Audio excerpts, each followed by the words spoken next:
Excuse me, what are you doing here? Am I being detained or is this a consensual contact? I'm asking for identification. On what basis? We got a suspicious person call. That's the basis. A call is not a detention. You got something to hide? You still haven't answered. If you got nothing to hide, you just identify That yourself. line means you don't have the law. Watch yourself. You came onto my property and started making demands without state. This deputy thought a quiet homeowner was an easy target for a power trip, but he had just committed professional suicide. He saw a man standing on his own front walk, saying very little, moving even less. And he read that silence the dumbest way possible. He took it as fear. He took it as compliance. He took it as permission. What he was really doing was building a misconduct case against himself. On Bodycam, one bad decision at a time, right in front of the new internal affairs director he hadn't even recognized yet. Before this gets worse, drop where you're watching from in the comments. State, city, country, wherever. And if you watch stories about ego, abuse of power, and people getting held accountable the right way, hit like and subscribe, because this one is exactly that kind of mess. The homeowner was Elias Boone, mid-40s, clean record, calm guy, new to the neighborhood. More important than any of that, he had just been appointed internal affairs director for the county sheriff's office. Most patrol deputies hadn't met him yet. His name had gone out in a memo. Some people read those memos. Some people skimmed them. Deputy Travis Kincaid clearly did neither. The encounter happened 3 evenings after Boone moved into the house. He'd been unloading boxes, checking the angle on the exterior cameras, and making sure the front of the property was covered before dark. Nothing strange there. New house, new neighborhood, standard stuff. A neighbor had apparently called in a suspicious person complaint because a black man in plain clothes was standing near the front of a home with boxes and a tool bag. That alone told you plenty about the neighborhood, and Boone knew it. He also knew a complaint by itself didn't magically create legal authority. Kincaid rolled up already carrying himself like he'd caught somebody. Not like he was checking a complaint, like he was arriving to win something. He got out of the unit fast, chest out, chin high. One hand near his belt, big voice from the start. He didn't open with a normal question, didn't ease into it, didn't frame the contact as voluntary. He came in with command energy, like Boone had to answer, because he was standing there in a uniform. Boone looked at him, stayed still, hands visible. Didn't match the deputy's energy. Didn't try to impress him either. That was the first thing that got under Kincaid's skin. Guys like that feed off reactions. Fear works for them. Anger works for them, too. Arguing gives them room. Boone gave him none of it. Kincaid demanded identification right away. Not requested, demanded. He said he needed to know who Boone was and what he was doing there. Boone didn't play into the script. He asked, in a flat tone, whether he was being detained or whether this was just a consensual contact. That was the first clean fork in the road. A decent deputy answers that straight. Either yes with a lawful basis or no, and the person is free to end it. Kincaid didn't do that. He got irritated because Boone had just shifted the conversation from authority theater to actual law. So he got louder. He said the homeowner didn't get to control the stop. He said he was asking the questions. He said refusal to cooperate would make things harder. Real familiar nonsense. The kind officers use when they want compliance first and legal justification later. Boone didn't help him. He didn't explain that the house was his, didn't reach for papers, didn't start telling his life story to soothe the deputy's ego. He repeated the question. Was he detained or not? Kincaid still wouldn't answer it cleanly. That's where the whole thing started going from sloppy to dangerous. Because now the deputy had a choice. Back off and admit he had no real basis to hold the man there, or escalate and pretend he did. He picked the second option because his pride was already in it. He started talking about obstruction, then failure to identify, then officer safety. He stacked vague phrases the way weak officers always do when they need the person in front of them to not know the rules. Problem was, Boone knew them better than he did. This is the part people need to understand. Silence isn't suspicious. Refusing casual questioning on your own property isn't a crime. Not volunteering ID in a non-custodial encounter isn't automatic probable cause for anything. Kincaid acted like basic constitutional limits were personal disrespect. He stepped closer. Too close. Boone took one step back, not because he was scared, but because Kincaid was crowding him on his own walkway and trying to dominate the space physically. Boone told him to maintain distance. Calm voice. No performance. That only made Kincaid more aggressive because he was hearing control from someone he had already decided was supposed to submit. He started treating the front yard like a scene. Started glancing at the porch, the doorway, the side yard, like he was looking for a reason to convert a weak contact into a full detention. He asked whether Boone lived there. Boone didn't answer. He asked whether there was anyone else inside. Boone didn't answer that either. Smart move. Because now the deputy was fishing, and every answer would have just fed the next overreach. Kincaid said if Boone had nothing to hide, he'd just identify himself. That line tells you a lot about a cop. Good officers don't say that garbage because they know rights aren't evidence of guilt. Bad officers say it all the time because they think constitutional limits are obstacles created by difficult people. A patrol supervisor should have been called right there.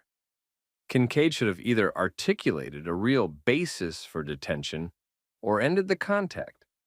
He did neither. He doubled down. He told Boone he could detain him until he figured out who he was. Not true on these facts. He suggested Boone might be trespassing on the property Boone owned. He implied he could sort it out after cuffs if necessary. That was another major problem. He wasn't describing the law. He was using arrest as a threat tool. Boone let him talk. That part mattered a lot. Because when somebody in authority starts abusing power, the cleanest thing you can do is let them keep choosing their own words. You don't interrupt. You don't rescue them from themselves. You let the record get complete. The body cam was rolling. Boone's front cameras were rolling too. Across the street, an older neighbor had come out onto her porch after hearing the raised voice. She had her phone up. Kincaid either didn't notice or didn't care. Probably both. That told you how confident he felt. He thought he was the one documenting a defiant civilian. He had no clue he was filming evidence for an internal affairs case that would end his career. Then he made the move that buried him. He said he needed to verify who lived there and started toward the porch. Not just toward Boone, toward the actual residents, toward the doorway. He dressed it up in official language, saying he needed to confirm occupancy and clear up the complaint. Same old trick. Dress a personal power grab in safety language and hope nobody calls it what it is. Boone changed immediately. Still calm, still level. But now he spoke with more force because the line had moved from harassment into a direct Fourth Amendment problem. He told Kincaid to stop and step back from the house. He stated there was no warrant, no consent, and no emergency. That's how people who know the law talk when they're drawing a clean boundary. No extra words, no emotion wasted. Kincaid stopped, but only because the tone had changed enough to register. Not respect, just hesitation. Then he did one last dumb thing. He tried to recover his authority by acting offended.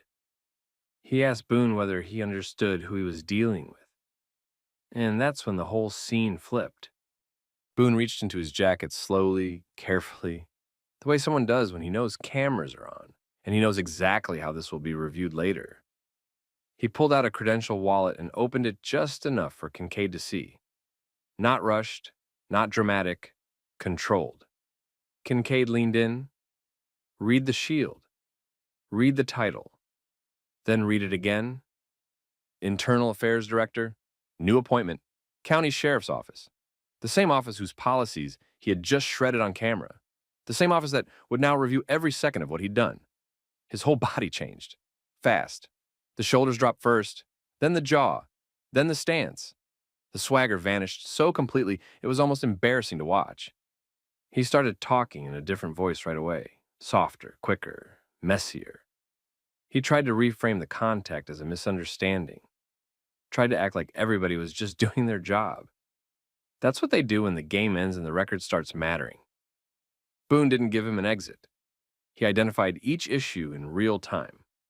No shouting, no speech. He noted the lack of articulable suspicion. He noted the repeated threats without lawful basis. He noted the coercive demand for identification. He noted the attempted movement toward a residence without warrant, consent, or exigent circumstances. Then he told Kincaid to stop speaking and wait for a supervisor. And just like that, the deputy who had strutted onto the property expecting submission was standing silent on camera, knowing he had just field-tested his own misconduct in front of the man now responsible for investigating it. Kincaid knew it was over before the supervisor even arrived. Not officially, not yet, but he knew. A minute earlier, he'd been leaning on volume, posture, and bluff charges. Now he was standing on a body camera recording, while the new internal affairs director told him to stop talking and wait for a supervisor. That's the kind of switch that doesn't leave much room for spin. He still tried. He started trimming back his earlier tone. He said he was only responding to a complaint. He said he was trying to verify the situation. He said officer safety required him to be careful. Standard retreat language. The problem was the footage already had the first version. The demanding tone, the legal threats, the move toward the house. Once that version exists on camera, the cleanup version just makes things worse. Boone stayed exactly the same, calm, measured, no speeches. He told Kincaid that a complaint didn't erase constitutional limits. He noted that a citizen standing on his own property wasn't grounds for detention by itself. He noted that threatening arrest to force compliance was coercive, not lawful policing. He also made sure the deputy heard something that mattered later. All recordings needed to be preserved. Bodycam, dashcam, dispatch audio, CAD notes. Everything. That part hit Kincaid too. He stopped trying to explain the facts and started worrying about the record. Then Sergeant Dana Ruiz pulled up. She came in with the look supervisors get when dispatch tells them the scene is tense, but doesn't quite say why. She expected a neighborhood dispute or a stubborn resident.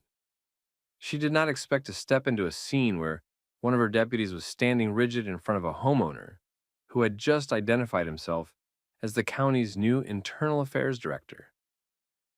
Ruiz took one look at Boone, one look at Kincaid, and she understood enough. Not everything. Enough. She asked what happened.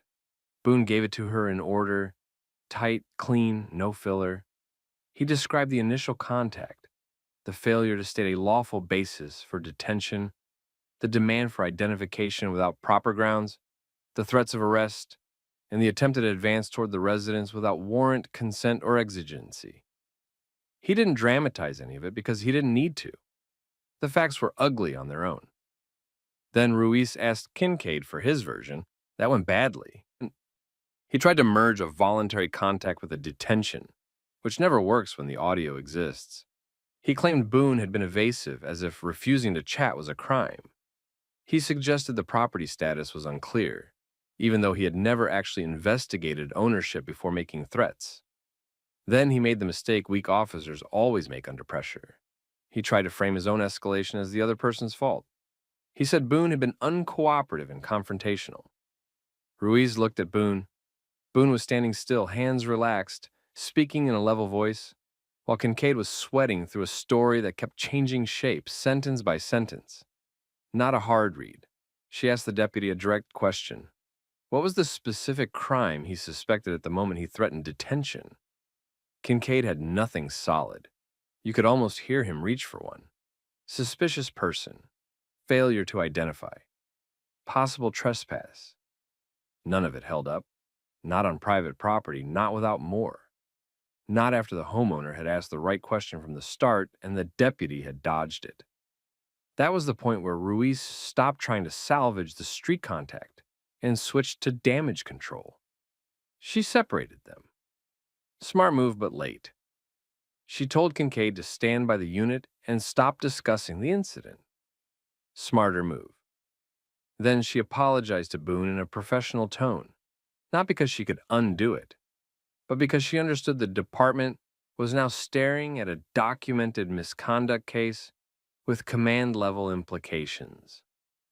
Boone didn't overplay that either. He didn't flex rank, he didn't act theatrical.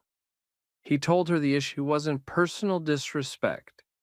It was abuse of authority, poor legal judgment, and a deputy using threats to manufacture compliance where he had no lawful footing. That's a harder statement to hide from than anger. Anger can be dismissed. Precision can't. By that night, the wheels were already moving. The footage got flagged for immediate retention. Boone filed a formal notice from inside the system, not as a civilian complaint thrown into a pile, but as a command-level misconduct referral. That changed everything. No quiet burial, no friendly edit, no chance for somebody to lose the context. Dispatch logs got locked down. The neighbor's phone video got requested. The exterior home camera footage got copied. Ruiz submitted a preliminary supervisory memo before the shift ended. Kincaid got pulled from patrol fast, not because the agency suddenly discovered its values, because the evidence was too clean and the complainant sat at the center of the accountability chain. That's the part people miss when they talk about the blue wall. It works best in shadows. It works when records are loose, victims are isolated, and supervisors can pretend the facts are muddy. Here, the record was sharp. The target knew policy better than the deputy, and the person offended wasn't asking for favors. He was documenting violations. Administrative leave came first, then the formal interview. That interview did him no favors either. Investigators walked him through the footage line by line. They asked why he failed to clarify whether the contact was consensual. They asked what crime supported detention. They asked why he threatened arrest before establishing legal grounds. They asked why he moved toward the home. They asked why he used language that suggested he believed refusal to answer questions was itself suspicious. Every answer he gave made him sound either reckless or dishonest. Neither helps in an IA file. Then they checked his prior history. That's where his career really cracked open. There had been earlier complaints, not all sustained. Some were citizen complaints about tone. Some involved unnecessary escalation during low-level encounters. A couple supervisors had made soft notes about attitude and command presence tipping into ego. The department had done what departments often do when misconduct comes wrapped in proactive policing language. They coached him. They wrote mild advisories. They kept him on the road. This time, that pattern came back with teeth, because now investigators could compare older concerns with a fresh, undeniable example. Same habits, same shortcuts, same need to dominate instead of assess. He hadn't made one bad decision in isolation. He had built a style of policing around intimidation and finally tested it on the worst possible person.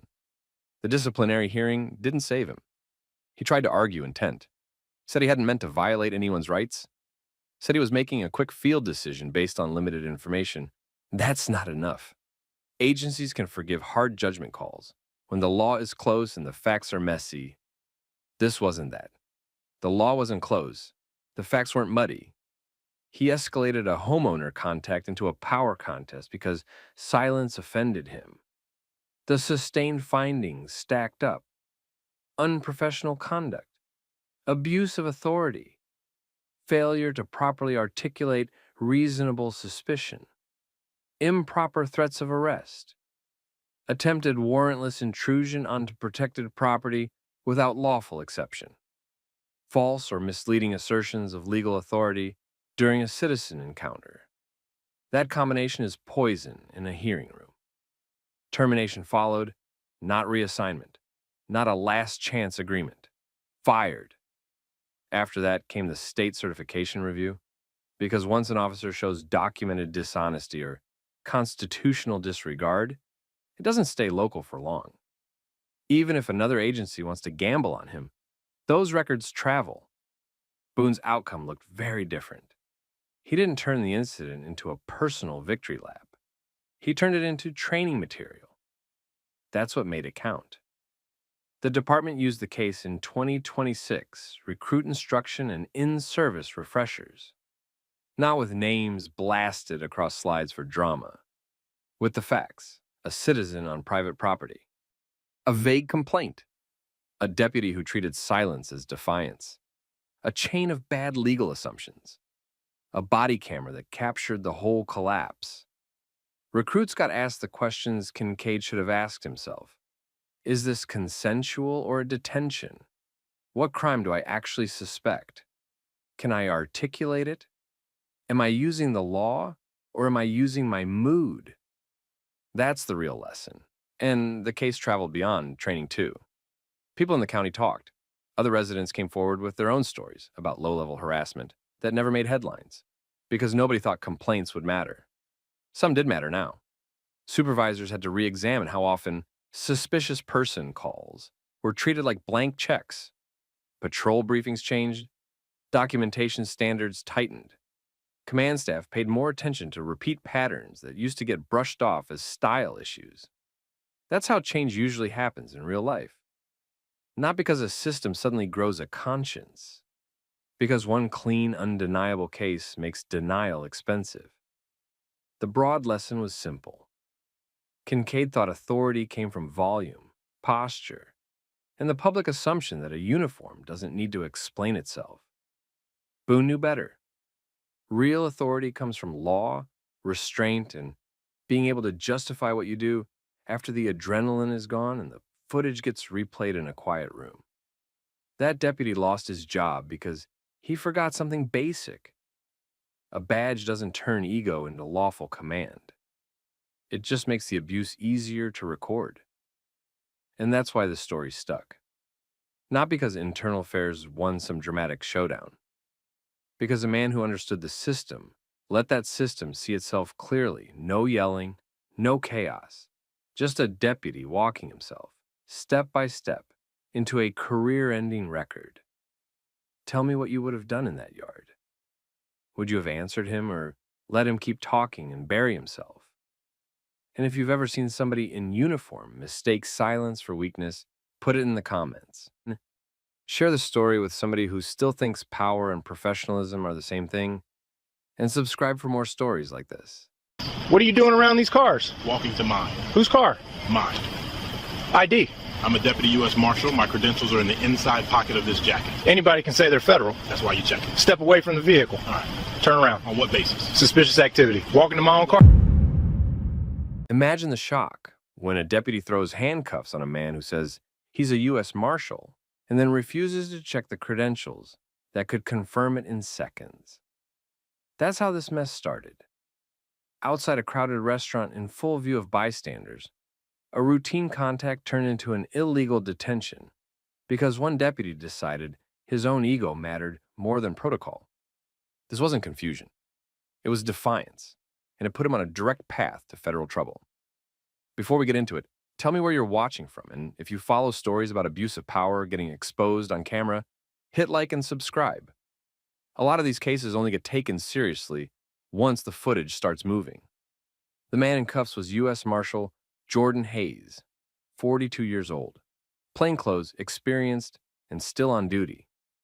He'd spent most of that day handling court coordination and movement updates tied to an active federal case. Nothing flashy, just work. Real work. The kind that doesn't come with a marked unit or a big introduction for local deputies who think everyone needs to explain themselves to them. The deputy who stopped him was Trent Calloway, County Sheriff's Office, 6 years on the job, too comfortable pushing people around in public. He had the kind of energy that tells you everything early. Loud voice, fast hands, constant need to control the pace. Deputies like that usually call it command presence. A lot of the time, it's just insecurity with a badge. That afternoon, Hayes had parked near a chain restaurant a few minutes from the courthouse corridor. He had gone inside for a short meetup with a task force contact.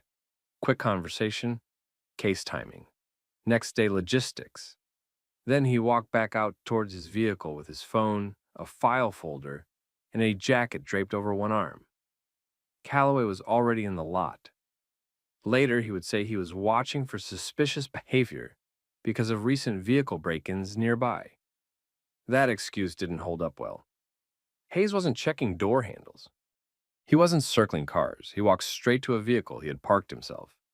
But Calloway had already decided to make contact, and once that type of officer commits to a bad read, the facts stop mattering much. He pulled his patrol SUV across part of the lane behind Hayes's vehicle and got out fast. No normal opening, no calm question. He told Hayes to stop, keep his hands visible, and explain what he was doing there. Hayes didn't match the energy. He slowed down, kept his hands open, and reported that he was a federal officer. He also explained that his credentials were in his jacket. That should have ended the tension right there. A deputy with sense checks the credentials, runs the name if needed, and moves on. Calloway didn't do that. He told Hayes not to reach for anything and demanded ID immediately. Hayes stayed calm and explained where the credentials were. Inside pocket of the jacket. Easy to retrieve. Easy to verify. Calloway ignored the solution and started asking the kind of questions that gave the whole stop away. He wanted to know why Hayes was in that area, whether the vehicle was really his, what business he had there. Not officer safety questions, not traffic questions, belonging questions. People nearby noticed. A delivery driver near the entrance took out his phone. A woman waiting outside started recording too. They weren't reacting to danger. They were reacting to a deputy talking to a calm man, like he'd already decided he was lying. Hayes kept it professional. He gave his full name. He stated his agency. He explained again where the credentials were. He even said dispatch could verify him. Calloway treated all of that like resistance. He ordered Hayes away from the vehicle and moved in for a pat-down. Hayes complied. No sudden moves, no argument, just controlled answers and visible hands. He repeated that he was a deputy U.S. Marshal. Calloway answered that anybody could say that. That line mattered.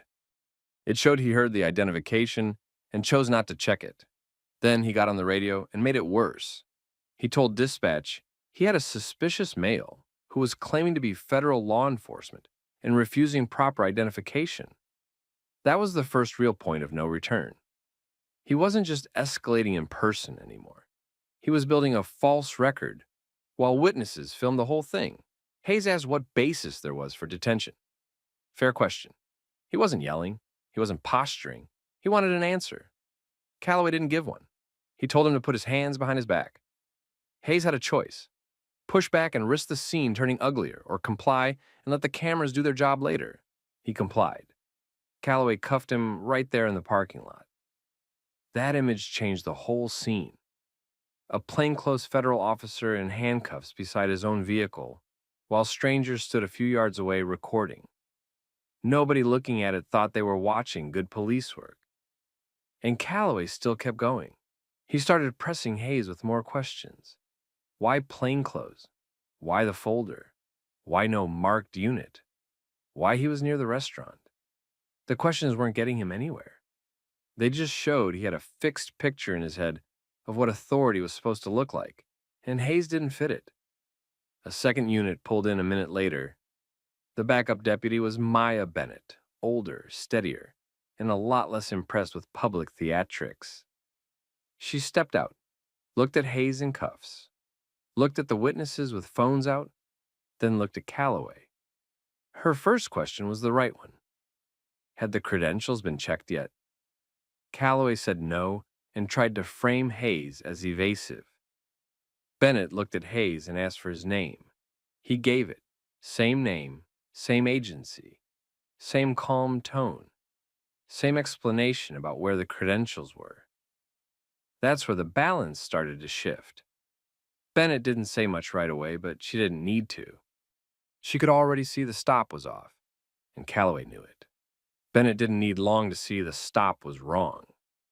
She asked Calloway what the original reason for contact was.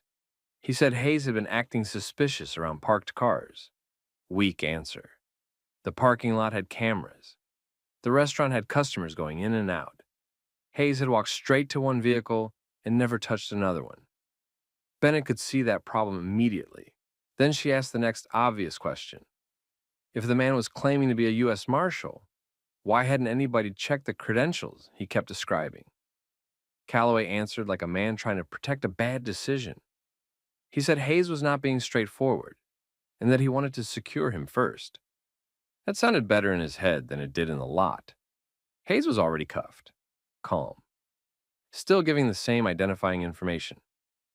The only thing not happening was verification. Bennett moved toward the vehicle. Calloway stopped her and said he'd handle it. That was the moment he made the mistake that killed whatever chance he had left. He walked to the driver's side, opened the door, leaned in and grabbed the jacket from the seat. Then he checked the inside pocket. Exactly where Hayes had said.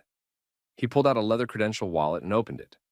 Federal badge, identification card, name, Jordan Hayes, agency, United States Marshals Service. That should have ended it on the spot. Cuffs off. Clear the scene. Call a supervisor. Start explaining. Calloway still didn't let go. He stood there staring at the credentials, then looked back at Hayes like he was still trying to force the facts to change. He asked why Hayes hadn't just shown them earlier. Bad question. Everybody there already knew the answer. Hayes had been saying where they were from the start. Calloway was the one who blocked it. Bennett stepped in closer and took a look at the credentials herself. She didn't play along. She asked dispatch to verify the badge number. That changed the atmosphere right away. Now, it wasn't just a loud deputy controlling a parking lot. Now there was a record moving through official channels. Dispatch repeated the badge number back, then the name, then the agency, active, valid, confirmed, and that should still have been the end. Calloway found one more way to make it worse.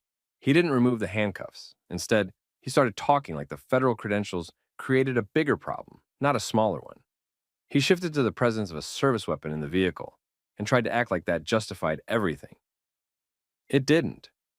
A U.S. Marshal carrying a duty weapon wasn't suspicious. It was normal. He was reaching now. Everybody could see it. Hayes stayed controlled, but by then the scene had changed for him too. This was no longer some deputy being rough on the edge of procedure. Calloway had the credentials in hand, had dispatch confirmation, and still kept him restrained in public. That's not confusion. That's a deputy refusing to surrender control after the facts are already in. The witnesses picked up on it too.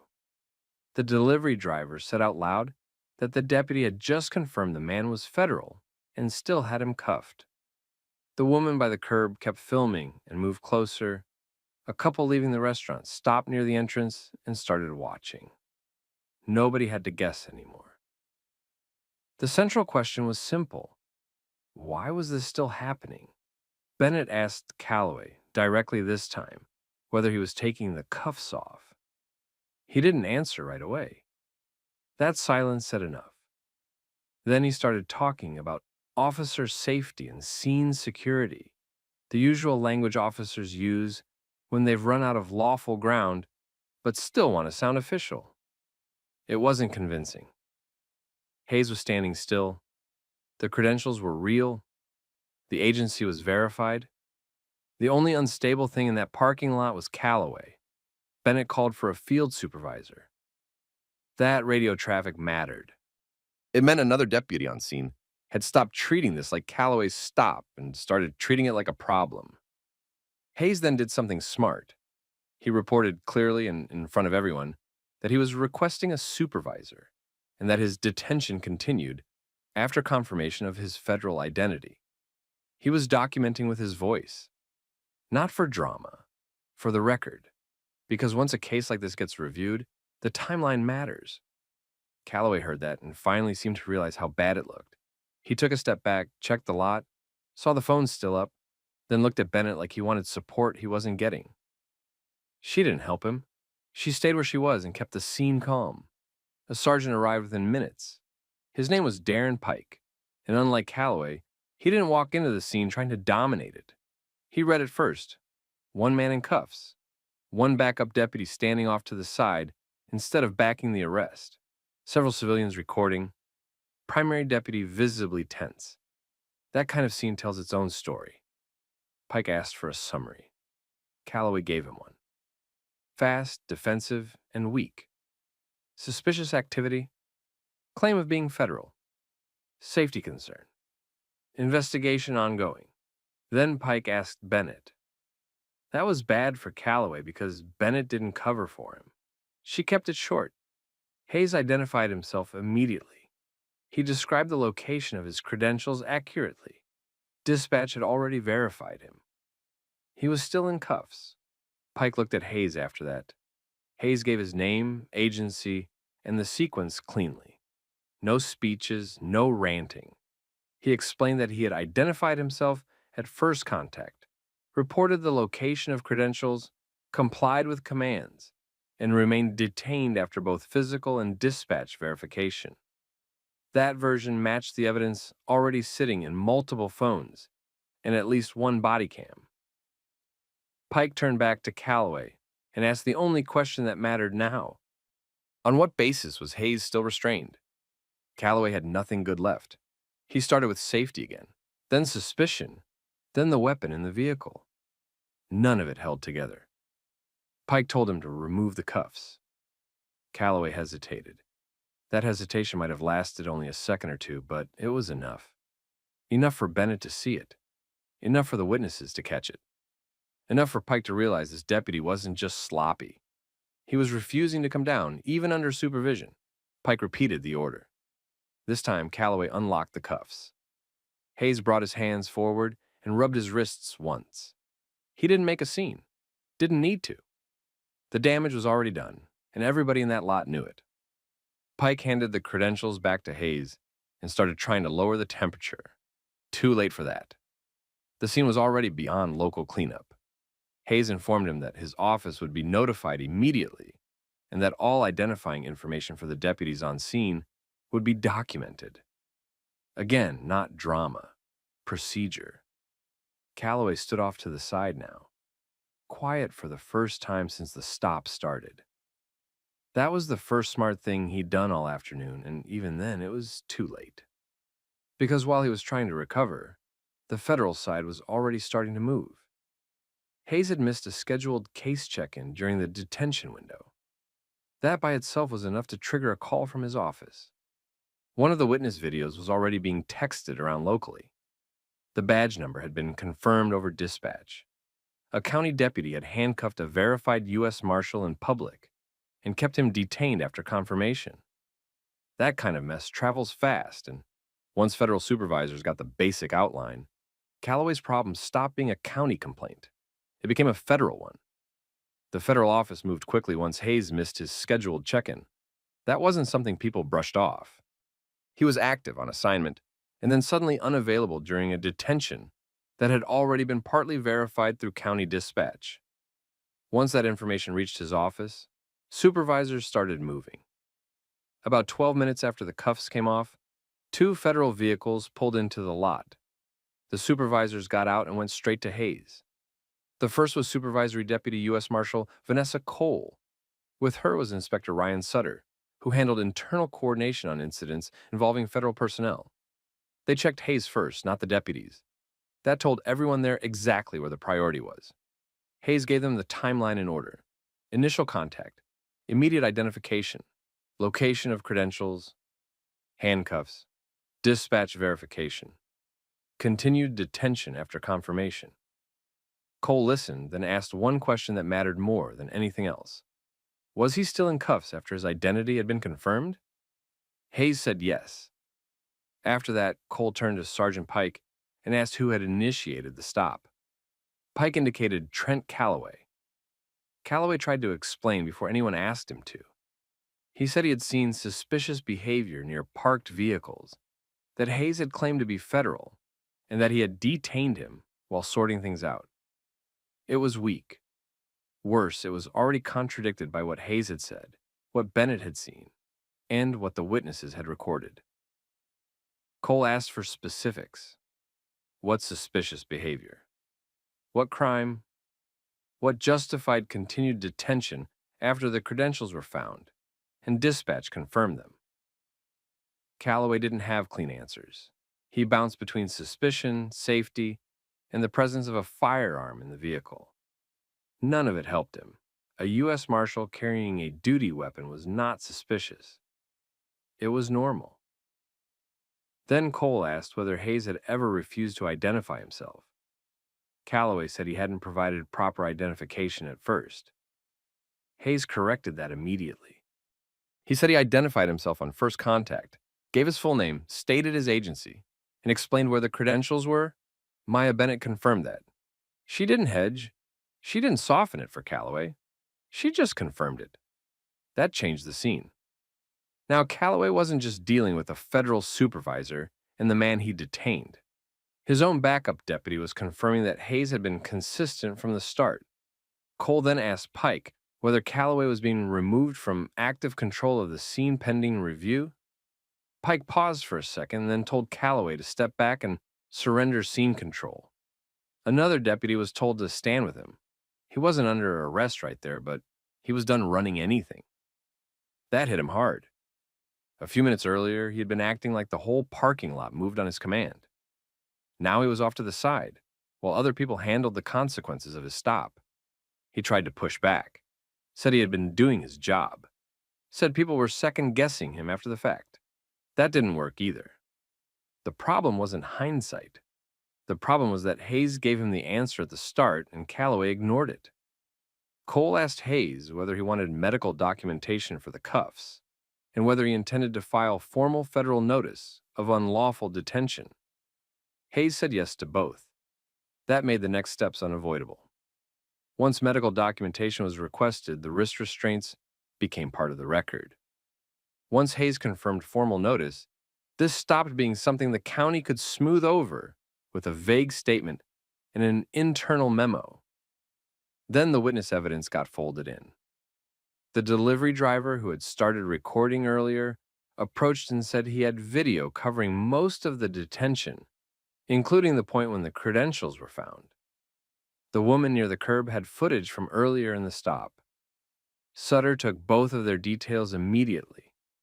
He also requested that Pike preserve all bodycam, dashcam, radio traffic, and dispatch logs tied to the stop.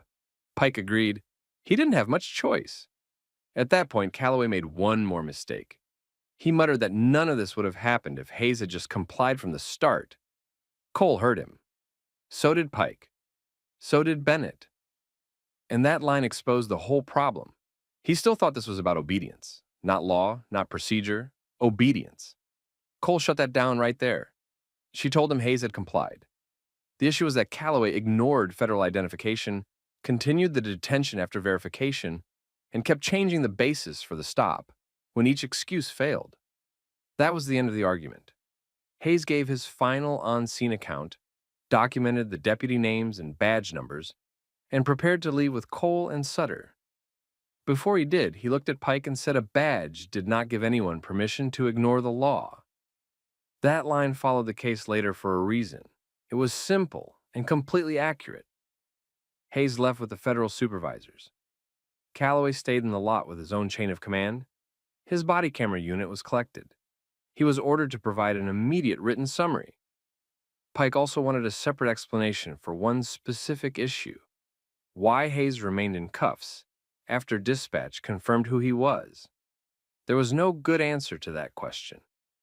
Everybody there knew it. By that night, the stop was already public.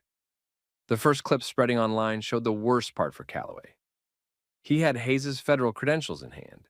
Dispatch had already confirmed them, and Hayes was still in cuffs. That was enough to sink any claim that this was just a fast-moving mistake. By morning, local reporters had witnessed video. The restaurant had been asked to preserve exterior camera footage, and the sheriff's office had a problem it couldn't contain with a vague statement. They tried anyway. They said they were aware of the incident and had opened an internal review. That didn't calm anything down. The video was too clear. Hayes looked controlled from start to finish. Calloway looked like a deputy who kept rejecting facts because he didn't want to lose the stop. The federal side moved first. Hayes gave a full statement that same evening. Medical staff photographed the marks on his wrists. Cole and Sutter locked down the initial evidence list: county body cam, dash cam, dispatch audio, CAD logs, witness videos, restaurant surveillance, and every written report tied to the stop. Then they compared the reports to the footage. That comparison buried Calloway. His first written version leaned on suspicious behavior near vehicles. The footage showed Hayes walking straight to one vehicle and not touching another. He also suggested Hayes had been evasive about identification. That fell apart too.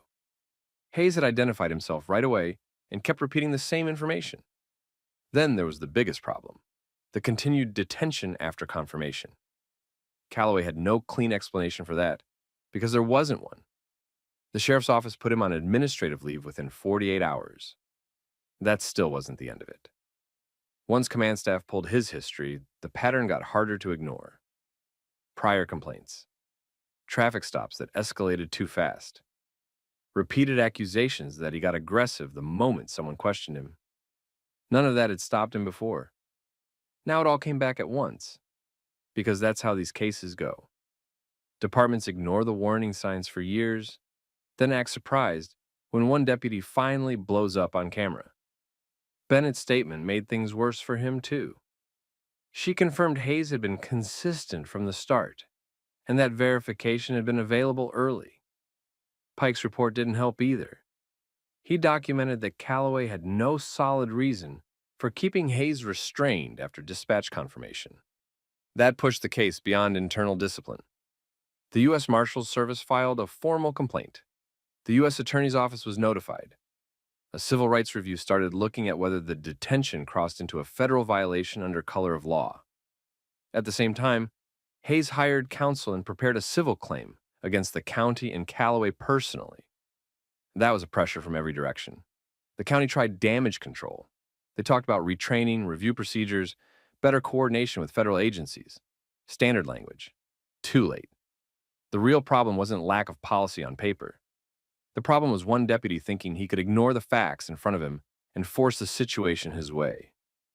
Calloway was fired 3 months later. The termination letter cited unlawful detention, false or misleading reporting, failure to follow verification procedure, and conduct damaging to the department.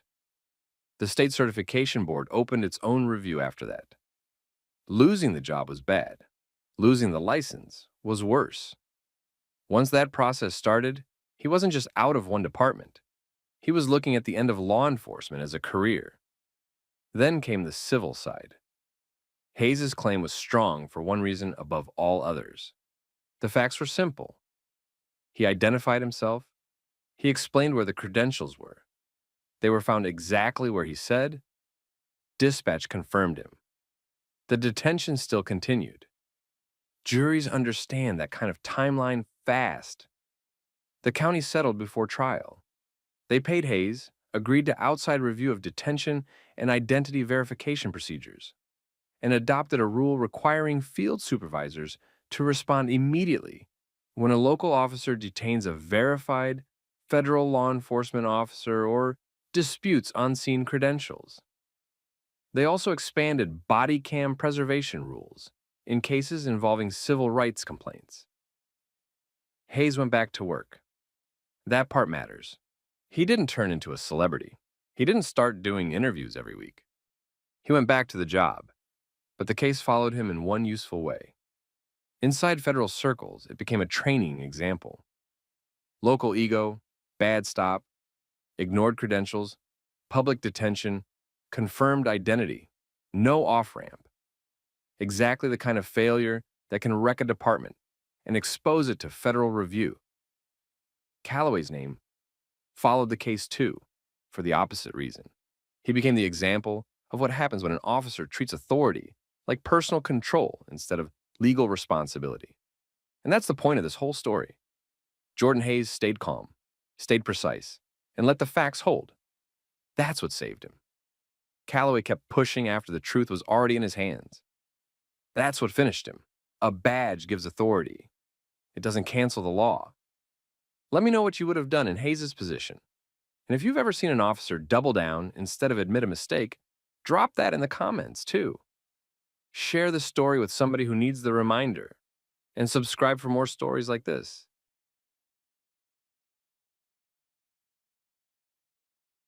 Turn around, hands behind your back. Why? I gave you my ID. That's my family's car. It came back stolen. Turn around. Then check it again. Please, you've got the registration right there. Turn around. I'm telling you there's a mistake. You can explain that after. What? After you cuffed me over a bad plate hit? My father is dead. A dispatcher entered one wrong digit, and that mistake turned a routine park check into an unlawful arrest. This breakdown follows the body cam footage from the first approach to the moment the stop started falling apart. It showed how a bad plate return, officer bias, and simple refusal to verify basic facts pushed a normal contact into a serious rights violation. This was the point where department confidence ran ahead of the facts. Tell me where you're watching from in the comments. And if you follow stories about police accountability, bad stops, and body cam breakdowns, like the video and subscribe. That helps the channel keep covering cases like this. The young man in the car was Caleb Turner, 21 years old, college student, no threat, no aggressive moves. He was parked at a city park in the early evening, waiting before heading home. The car belonged to his family. His father, Daniel Turner, had just been named the city's new police chief. The officers on patrol didn't know that when they first drove through the lot. At the start, this looked ordinary.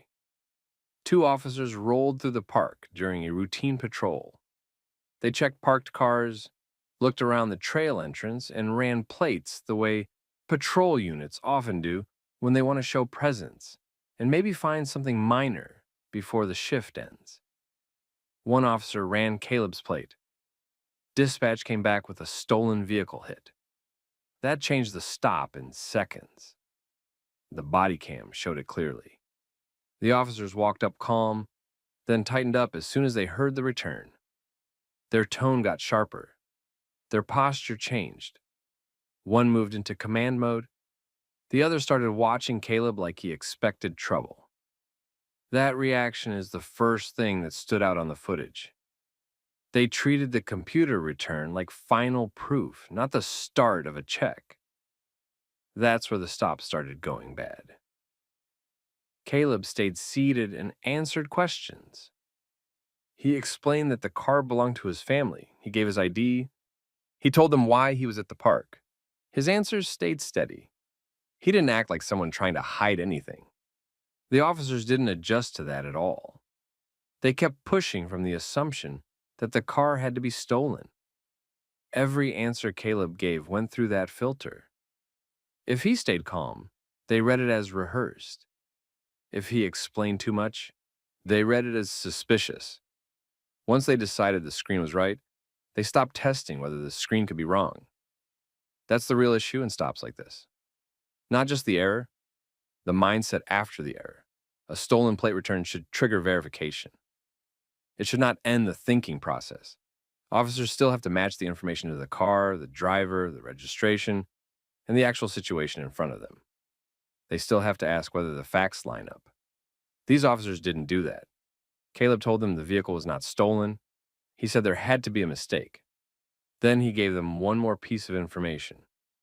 He said his father was the new chief. That should have led to a pause. Instead, it made the officers more dismissive. The body cam didn't need dramatic lines to make that obvious. You could hear it in the way they handled him after that.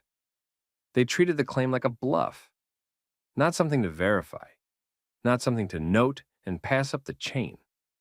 Just a reason to dig in harder. Bad sign. Because even if they thought he was lying, the next steps were still simple. Check the registration, confirm the VIN, rerun the plate carefully, ask dispatch to verify the stolen entry, call a supervisor early if needed. None of that would have taken much, and all of it mattered, because once officers move from detention into force and cuffs, they need more than blind trust in a database entry. They didn't slow down. They ordered Caleb out of the car. He complied. That part matters because departments always like to blur the line later. They'll say the subject was uncooperative when what they really mean is he didn't instantly agree with their conclusion. The footage here showed no resistance. Caleb got out, tried to keep explaining, and asked them to check again. They pulled him away from the car and put him in handcuffs. That was the point where this became more than a bad stop. At that moment, the officers had a calm driver, identifying information, no resistance, no attempt to flee, and a vehicle right there for verification. They still had not confirmed the VIN before putting cuffs on him. That's a major problem. Vehicle stops built on stolen returns are supposed to involve confirmation. Plate errors happen. Data entry mistakes happen. Similar plates happen. Stale records happen. Every officer knows that, or should. The plate hit is one piece of information. It's not magic. It does not remove the duty to verify. The body cam made that failure hard to defend. Caleb stood cuffed near the car, while people nearby started noticing the stop. He asked for a supervisor. Smart move. He understood that the officers on scene had already committed themselves to the wrong story. That request went nowhere. The officers kept control of the scene, but they were no longer thinking clearly. They were defending their decision. You could hear it in the way they repeated the same suspicion instead of checking the missing facts. They had moved past investigation. Now they were protecting their own certainty. That's usually when departments get into real trouble. Once an officer starts worrying more about being contradicted than being wrong, the stop gets worse fast. Caleb kept telling them the vehicle belonged to his family. He kept asking them to verify it properly. He wasn't yelling.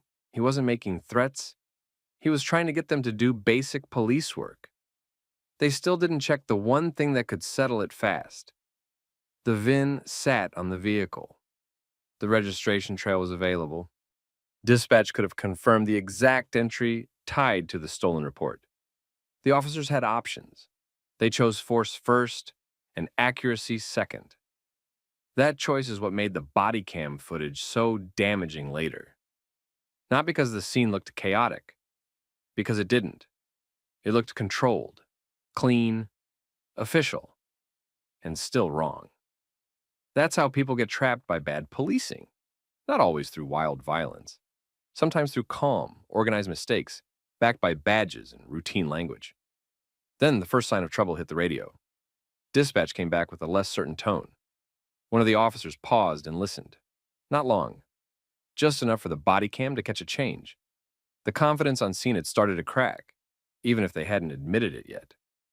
Back at dispatch, someone was taking a second look at the stolen vehicle entry. The problem was simple. The stolen plate report had been entered for a nearly identical tag, one digit off, and that one digit was about to expose the whole stop. The stop started breaking down the moment a supervisor got involved. A field sergeant, Monica Hale, pulled into the lot after Caleb kept asking for one. By then, he was already in cuffs beside the car, and the two patrol officers had settled into that familiar position officers take when they think the case is already done. They gave her the short version first. Stolen vehicle hit. Driver claimed the car was his.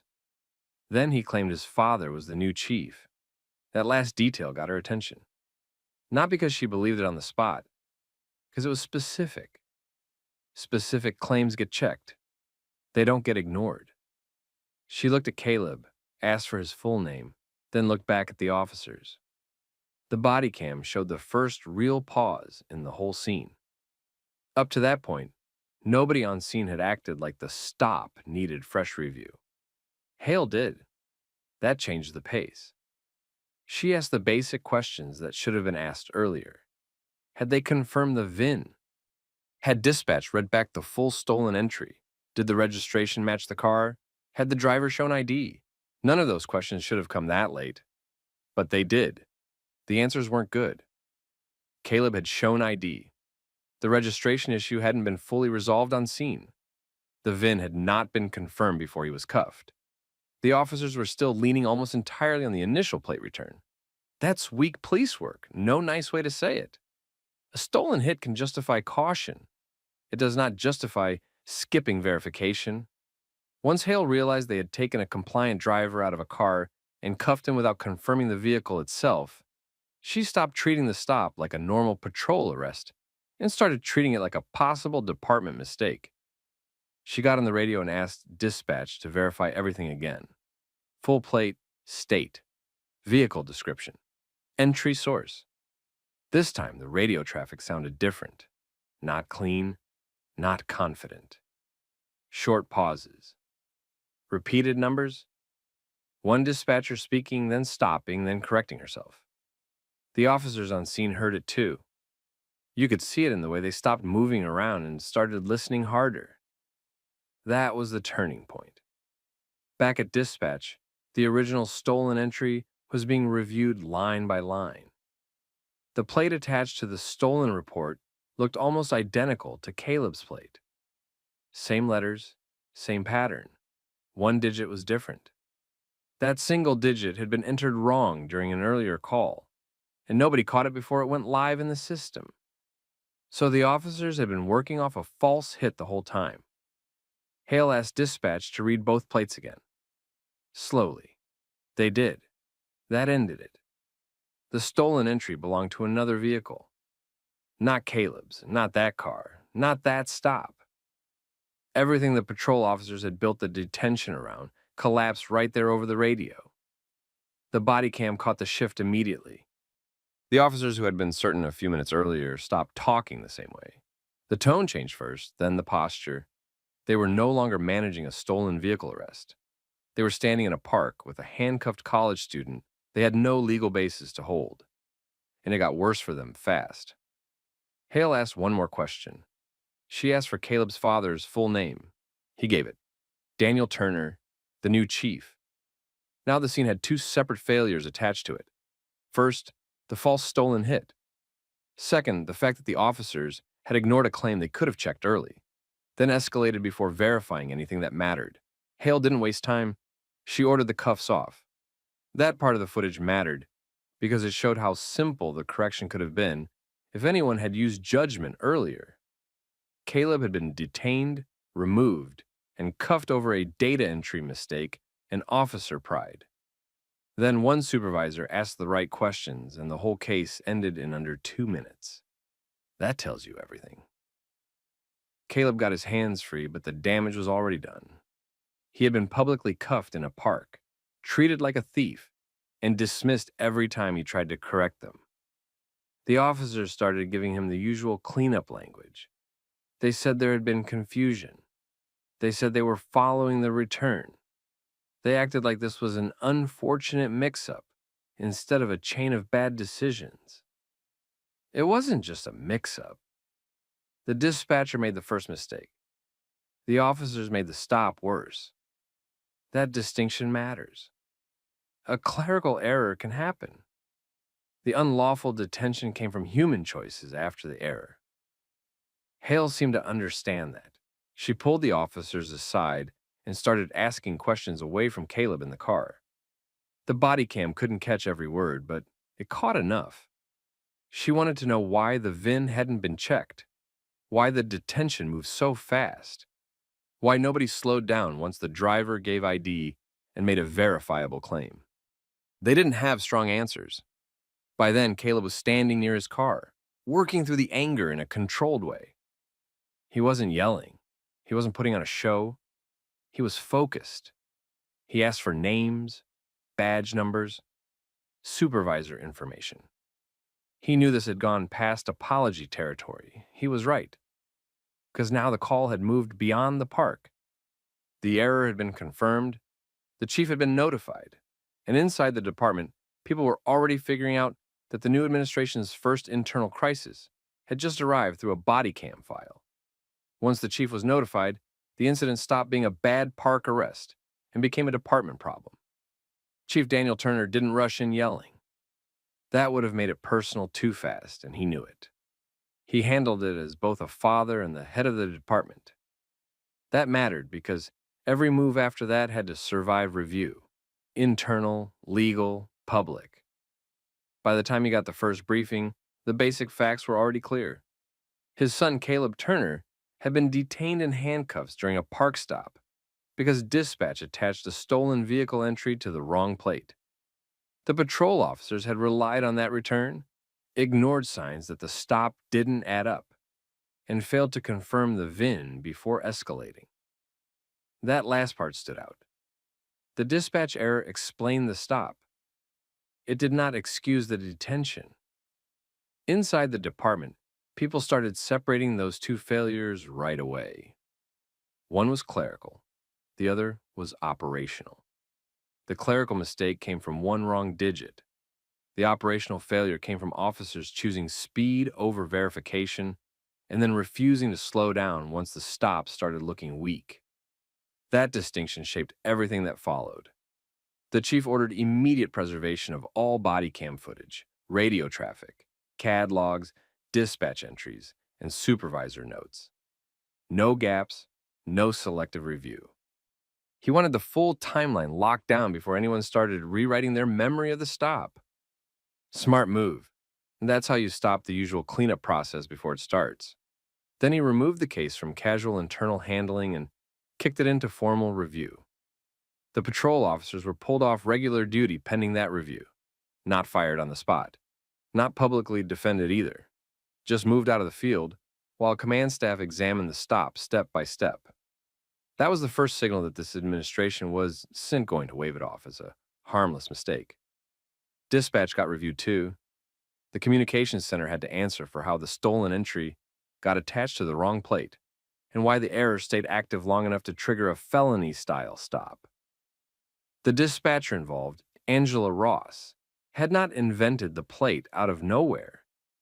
She had entered it during a heavy shift with multiple open calls.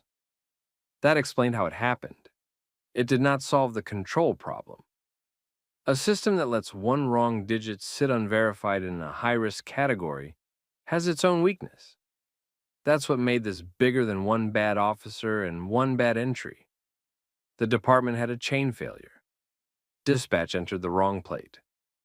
Patrol trusted the return without testing it. The officers skipped a basic vehicle check. The detention continued even after Caleb identified himself and asked for a supervisor. The scene corrected only when Sergeant Hale arrived and started asking simple questions. That's not one mistake. That's a full system passing bad information forward. Caleb gave a formal statement that same night. He kept it controlled.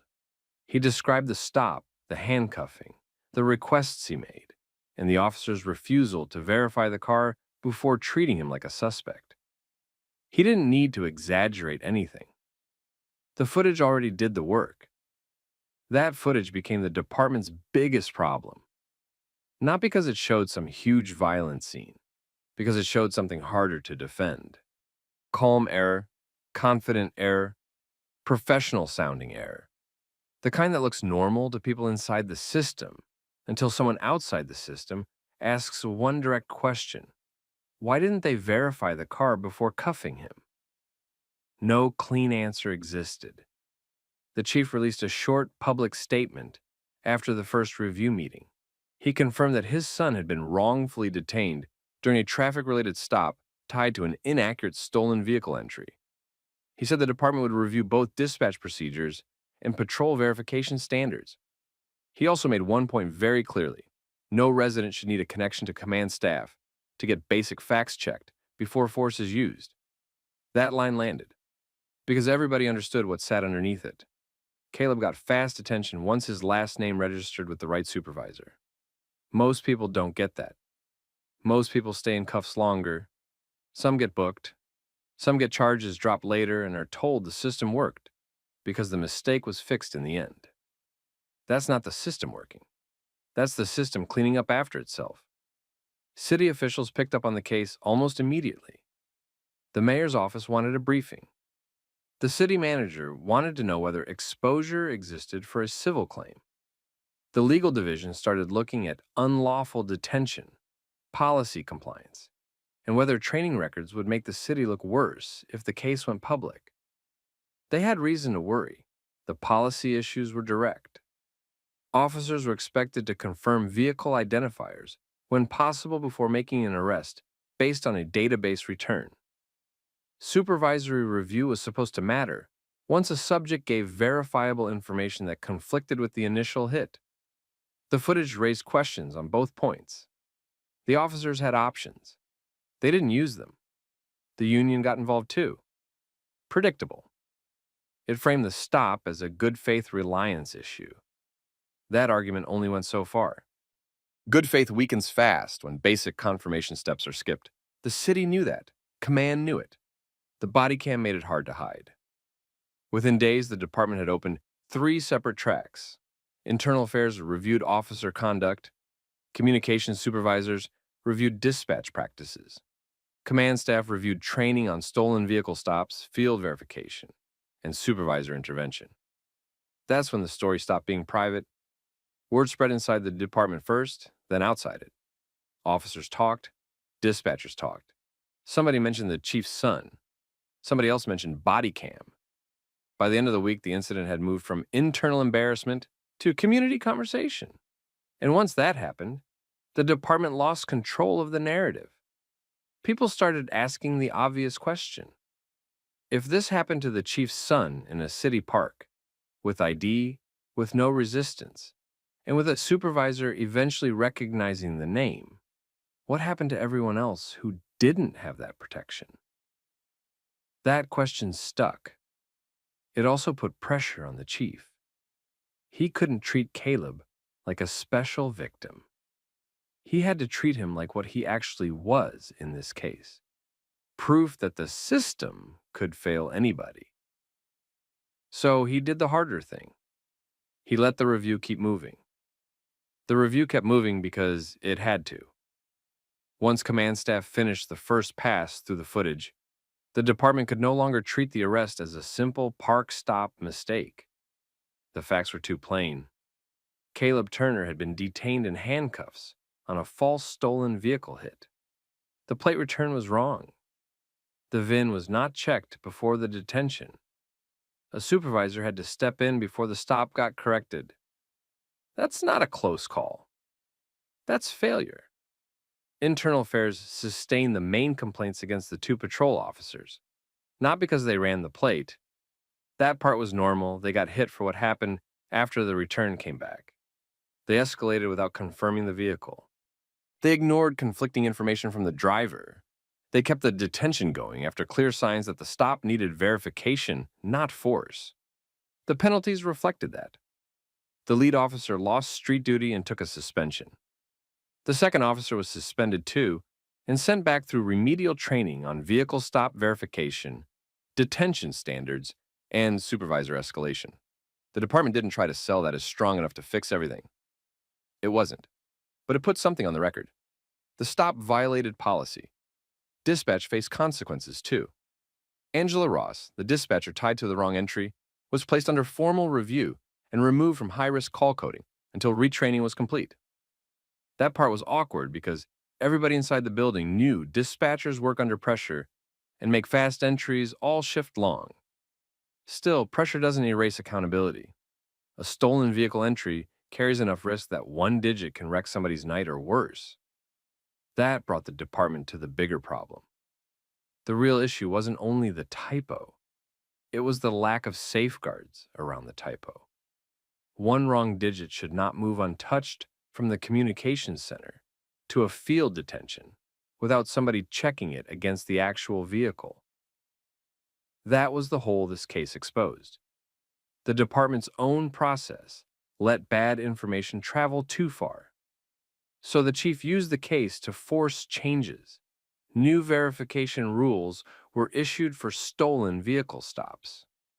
Patrol officers now had to confirm a second vehicle identifier when conditions allowed. VIN first if possible. Registration match if available. Vehicle description from the return had to be compared out loud on the radio in higher-risk stops. Supervisors had to respond earlier when a detained driver gave specific conflicting information. Dispatch got a second check requirement on manually entered stolen plates before the hit stayed active in the system. Basic reforms, nothing fancy. The kind that should have already been there. The city also brought in an outside review of dispatch and patrol coordination. That mattered because internal fixes sound nice, until an outside set of eyes checks whether the department is protecting the public or just protecting itself. The outside review found what you'd expect: weak cross-checking, too much trust in computer returns, not enough emphasis on slow verification. Once officers had a compliant driver and a stationary vehicle. Caleb never became the loud public face of the incident. That's another reason the story hit hard. He didn't turn it into a performance. He gave a statement. He met with city attorneys. He let the footage and the facts speak. Later, through counsel, he filed a claim against the city for unlawful detention. The city settled before dragging it into a longer court fight. Also predictable. The body cam hurt them. The radio traffic hurt them. The missed VIN check hurt them most of all. A jury would have understood that point in 5 minutes. Chief Turner kept his public comments controlled. He refused to frame the case as a family matter. Smart again. He kept returning to the same point. His son got out of the situation faster because the right supervisor recognized the name. Most people do not have that advantage. That was the only honest way to talk about it. And that's the part that stayed with people. This story was never only about the chief's son.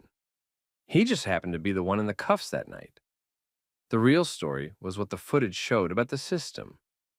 A dispatcher made one clerical mistake. 2 officers treated that mistake like proof. They ignored the person in front of them. They skipped the check that could have prevented the arrest. Then, the whole thing got corrected only after rank stepped in. That can happen to anybody.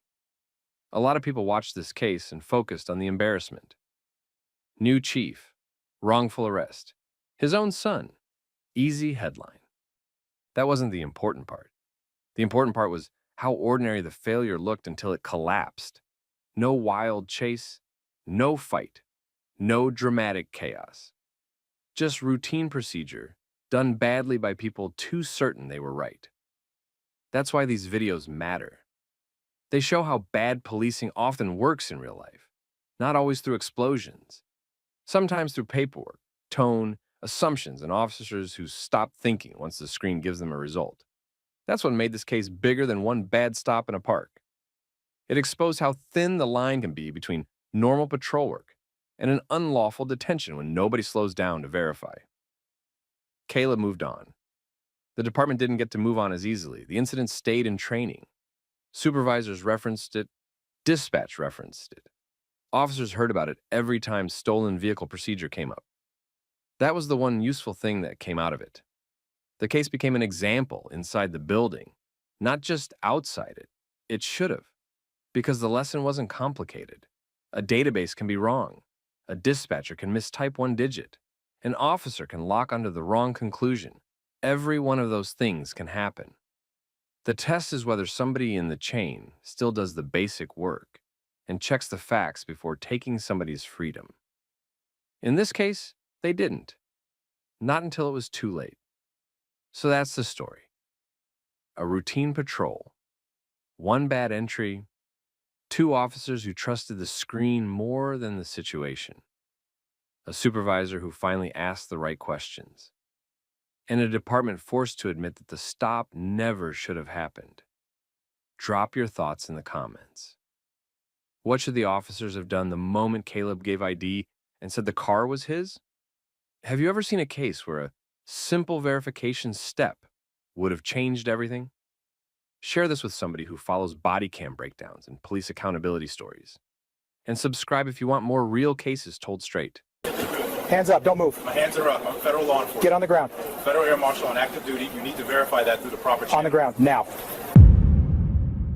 What happens when a county deputy puts an undercover federal officer in handcuffs inside a crowded airport terminal because of a false report? One bad call had already turned a boarding gate into a security scene, and the deputy still did not understand that the man on the floor was a federal air marshal on active duty. Was this careful response work, or a deputy forcing the wrong call all the way through? That is why this confrontation blew up the moment the footage spread. Tell me where you're watching from.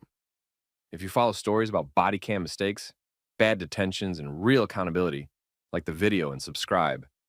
This case shows how fast one bad decision can turn into a federal problem. Deputy Mason Kerr got the alert while working airport support in Terminal B.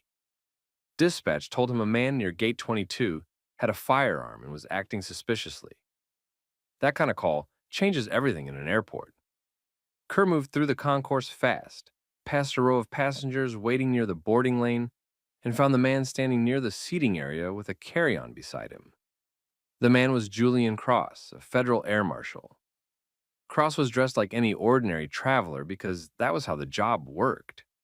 He was there to blend in, board the flight, and stay unnoticed unless something went wrong. He was not supposed to be identified in front of passengers. He was not supposed to be the center of a public confrontation. The second Kerr stepped in and started giving loud commands, that assignment was already in trouble. Kerr did not start with questions. He drew his weapon, ordered Cross to raise his hands, and told him not to move. People near the gate stopped what they were doing. Some backed away. Others turned toward the scene. A few took out their phones and started recording right away. Cross kept his hands visible and stayed still. He identified himself as federal law enforcement and said he was a federal air marshal on active duty. He said he had credentials and told Kerr to verify through the proper channel. Kerr kept his weapon up. That was the point where the stop stopped being controlled and started becoming a problem. No one would fault a deputy for taking an armed person call seriously in an airport. The problem was what happened after Cross identified himself. Kerr acted as if the statement meant nothing. He ordered Cross to the ground. Cross repeated that he was authorized to carry, that he had credentials, and that the deputy needed to verify before making the scene worse. Kerr kept pushing commands instead of slowing the encounter down. Cross got on the ground because he understood where this was heading. He did not argue in circles. He did not make sudden movements. He kept speaking in a clear voice and repeated the same basic facts. He was a federal air marshal. He was armed legally. This had to be verified through the right contact. Kerr cuffed him anyway. That changed the whole scene in seconds. Now, passengers were watching a man get handcuffed after he had already identified himself as federal law enforcement. Boarding slowed down. Airline staff looked over from the desk. A parent moved a child farther back from the gate lane. The people standing there did not know whether they were watching a real threat get stopped or a deputy making a huge mistake. Cross told Kerr the detention was compromising a federal assignment. He told him again to verify through airport command and federal channels. Kerr answered like a man who had already locked himself into the first version of events. He said credentials had to be confirmed. That sounds fine until you look at what he had already done. He had gone to a drawn weapon, forced Cross to the floor, and put him in cuffs in public before handling the one verification step that should have come first after the federal identification. Kerr searched Cross and found federal credentials. That should have ended it. It did not. Kerr looked at the credentials and said they could be fake. He told Cross to stay quiet. He told nearby travelers to back up. Then he got on the radio and said he had an armed subject claiming to be a federal agent. That wording made everything worse. Another deputy arrived. An airport operations supervisor came over because boarding had slowed and people were asking questions. A Transportation Security Administration duty manager was pulled in because the gate area was starting to look like an active security event. Kerr gave the same explanation each time. Armed man, suspicious behavior, claims federal status, credentials not confirmed. The issue was not that he wanted confirmation. The issue was that he had already made the detention public before doing the check that mattered most. Cross was still on the floor in cuffs. His face was visible to half the gate area. Anyone boarding that flight now had a reason to remember him. For an undercover federal air marshal, that is not a minor problem. That can destroy the whole purpose of the assignment.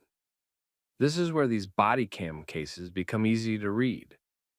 An officer trying to solve the problem acts one way.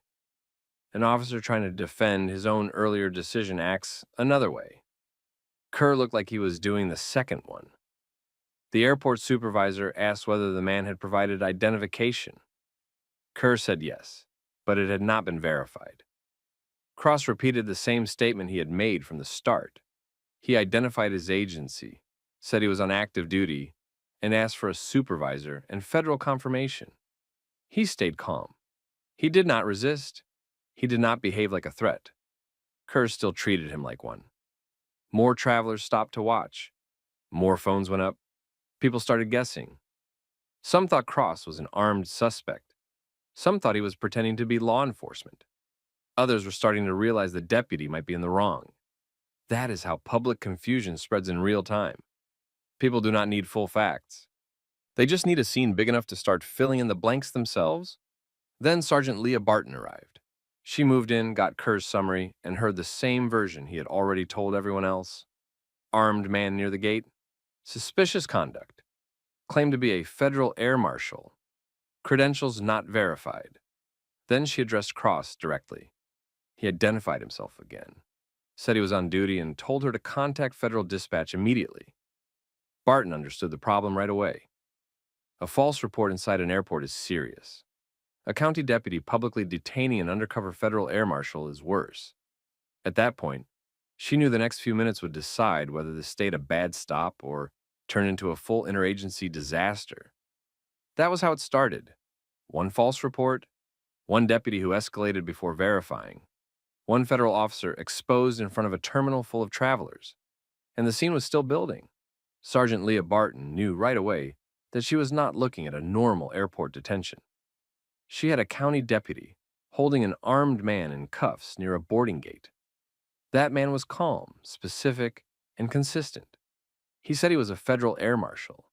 He said he was on active duty. He said the deputy needed to verify through federal channels immediately. None of that matched the usual behavior of someone bluffing through a bad stop. Barton told Deputy Mason Kerr to step back and stop talking over him. Then she asked Julian Cross to identify himself again. Cross did. Same answer. Same tone. Federal Air Marshal. Active assignment. Armed by authority. Immediate verification required.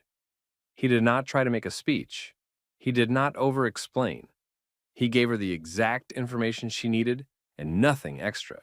That mattered. People who are lying usually start adding things. Cross did not. Barton took the credentials from Kerr and looked at them herself. They appeared legitimate. Federal seal, proper formatting, agency identification. That did not end the problem because appearance alone was not enough. But it changed the issue. Now the question was no longer whether Cross had identified himself. He had. The question was why Kerr had kept escalating after that point. Barton asked Kerr exactly what Cross had done before the detention.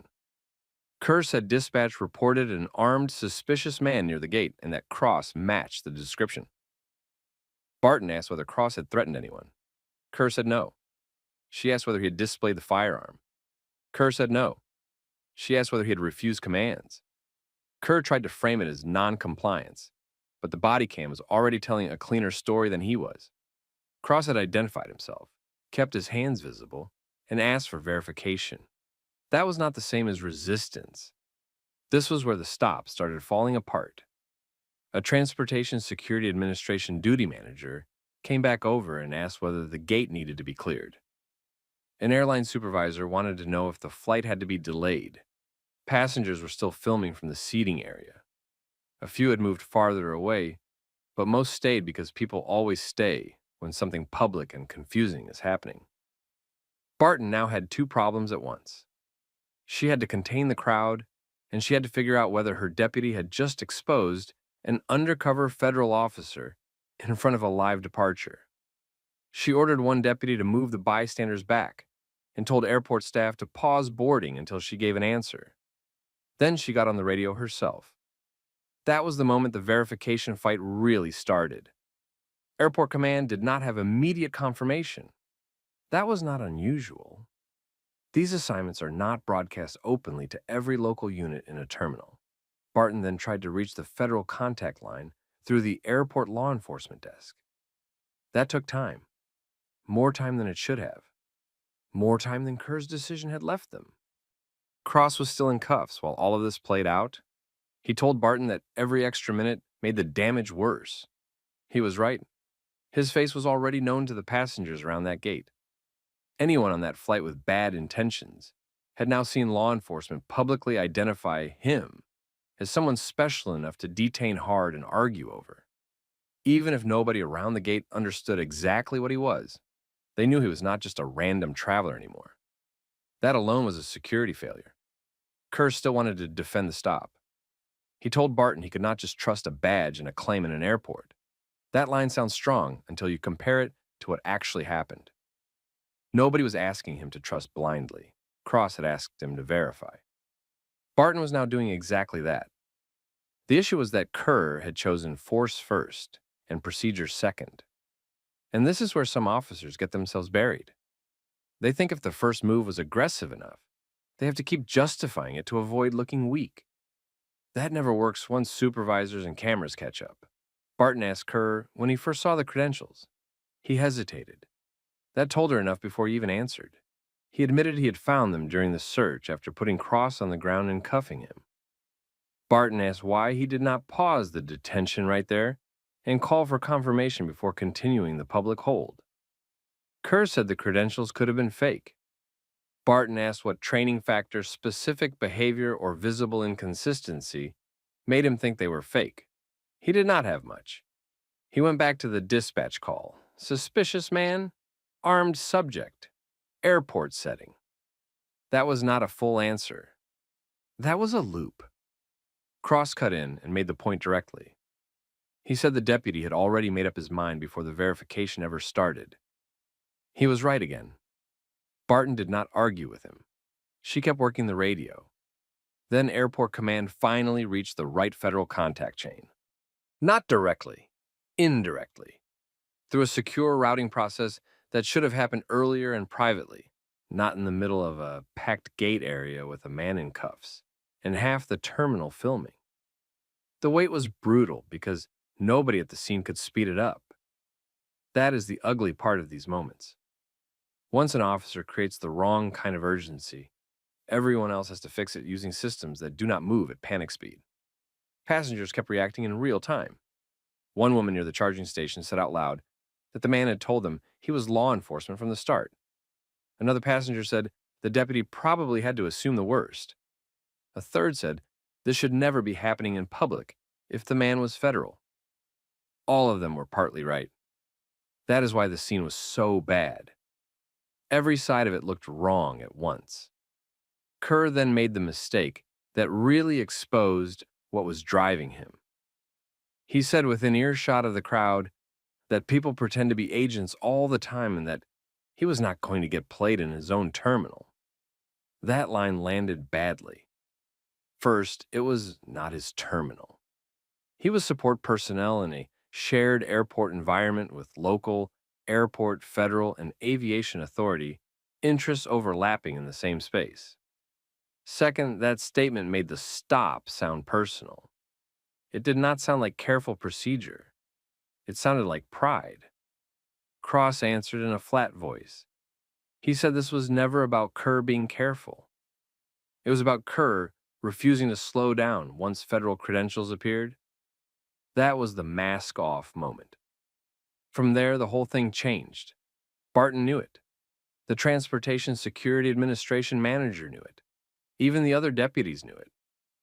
This was no longer a deputy holding the line during a tense airport call. This was a deputy who had taken a false report, ignored a federal identification, exposed an undercover air marshal, and then kept arguing because he did not want to reverse himself in front of civilians. Then the confirmation came in. Federal dispatch confirmed that Julian Cross was an active federal air marshal assigned to duty travel connected to that gate area. That ended the factual dispute completely. Barton told Kerr to remove the handcuffs. He did, but slowly and without saying much. Cross stood up, adjusted his jacket, and looked exactly like what he had been from the beginning, a trained federal officer who had just been publicly mishandled by a local deputy who did not know when to stop. Nobody around the gate missed that shift. A few passengers lowered their phones. Others kept recording because the release is often the most revealing part. That is when you see whether the officer apologizes, whether the supervisor takes control, whether anyone acts like the damage matters. Kerr did not apologize. He started to explain himself instead. He said he had to respond to the information he was given.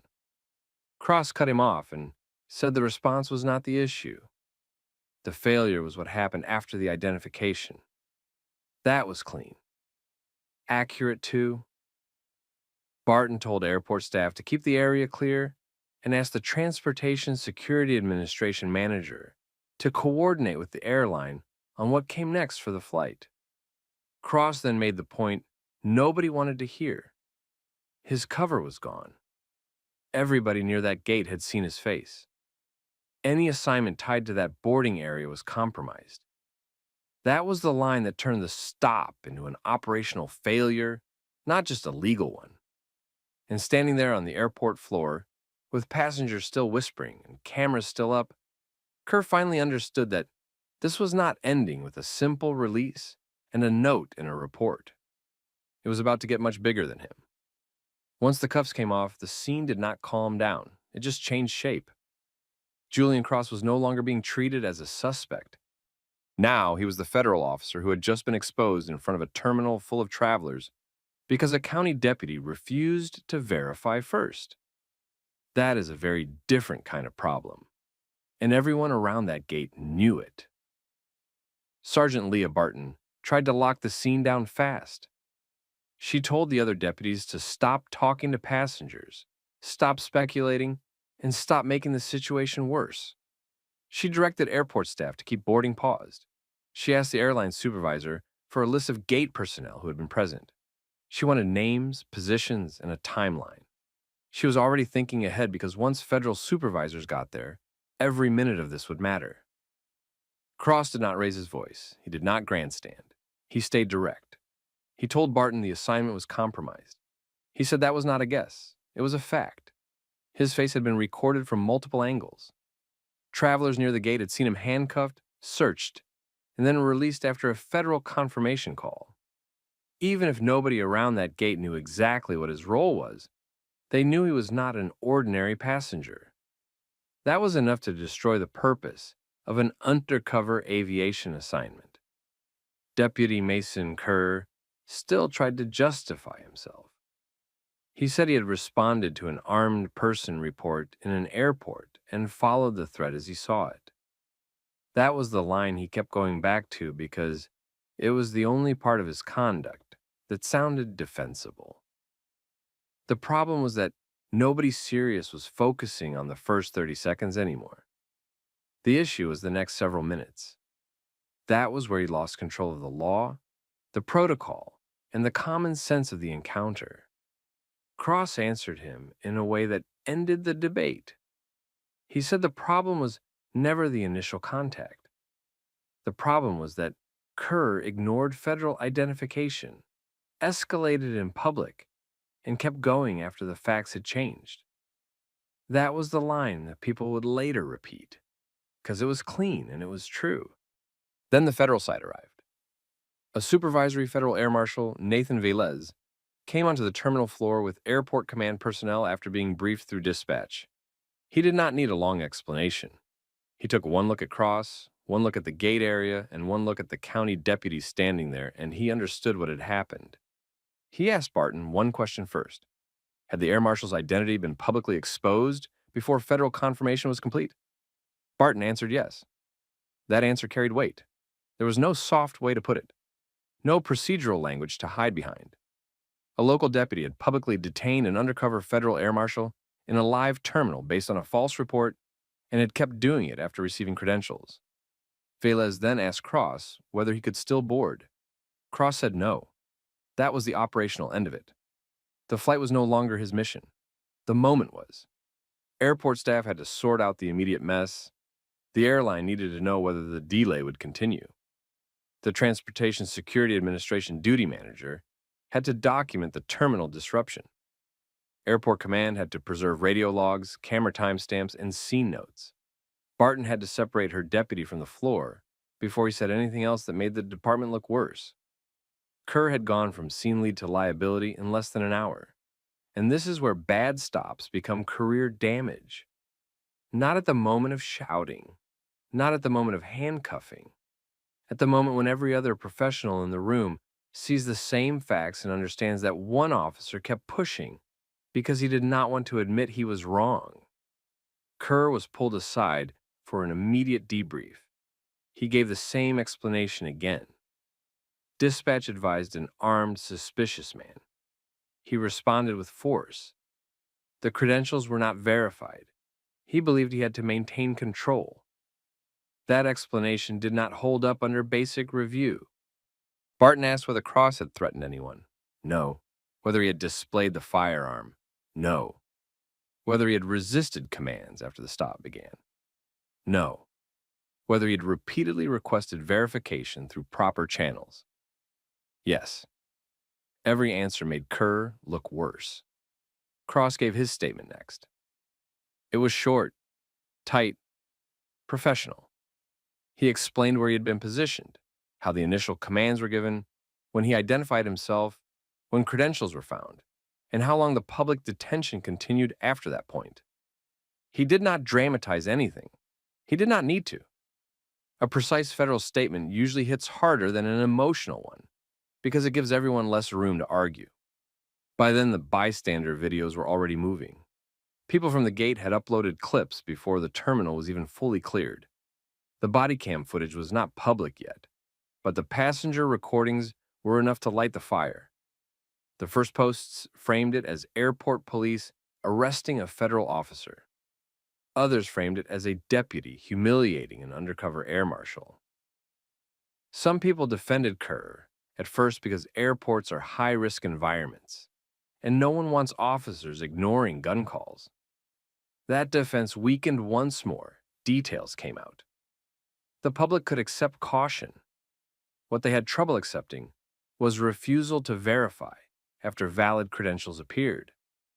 Within 48 hours, the county sheriff's office announced an internal investigation. That bought them almost no goodwill because the footage kept spreading and the facts kept getting worse. Local news picked it up first. Then national outlets followed because the story had everything that makes a case travel. Airport setting, federal agent, false report, body cam, public detention, interagency failure, civil rights exposure. That combination always moves. The county tried the usual first response. It called the incident unfortunate. It said the deputy acted on a report of an armed suspicious person. It said the matter was under review. That language failed because people had already seen enough to know the real question was not why he approached. The real question was why he kept going after the federal identification. Then the lawsuit came. Cross filed a federal civil rights suit against the county, the sheriff's department, and Deputy Mason Kerr individually. The claims were exactly what you would expect: unlawful detention, excessive force, public humiliation, operational compromise, reputational harm, failure to train, failure to supervise, federal mission interference. Once those claims were on paper, the county had a much bigger problem than a bad news cycle. And the lawsuit did not stay narrow. The complaint went after the system. It argued that the deputy's conduct exposed weak interagency training at a major airport, poor verification procedures for plainclothes federal officers, and a culture that let local officers treat every challenge as a test of authority. That is how civil cases really hurt departments. Not when they describe one bad moment, when they tie that moment to policy failure. Discovery made it worse. Internal training records showed deputies assigned to airport support had only limited practical instruction on handling contacts with undercover federal personnel. The procedures existed, but they were too general, too uneven, and too easy to ignore in a fast-moving scene. Kerr's own reports also hurt him. He had written the detention in a way that made him look more measured than the body cam later showed. That gap mattered.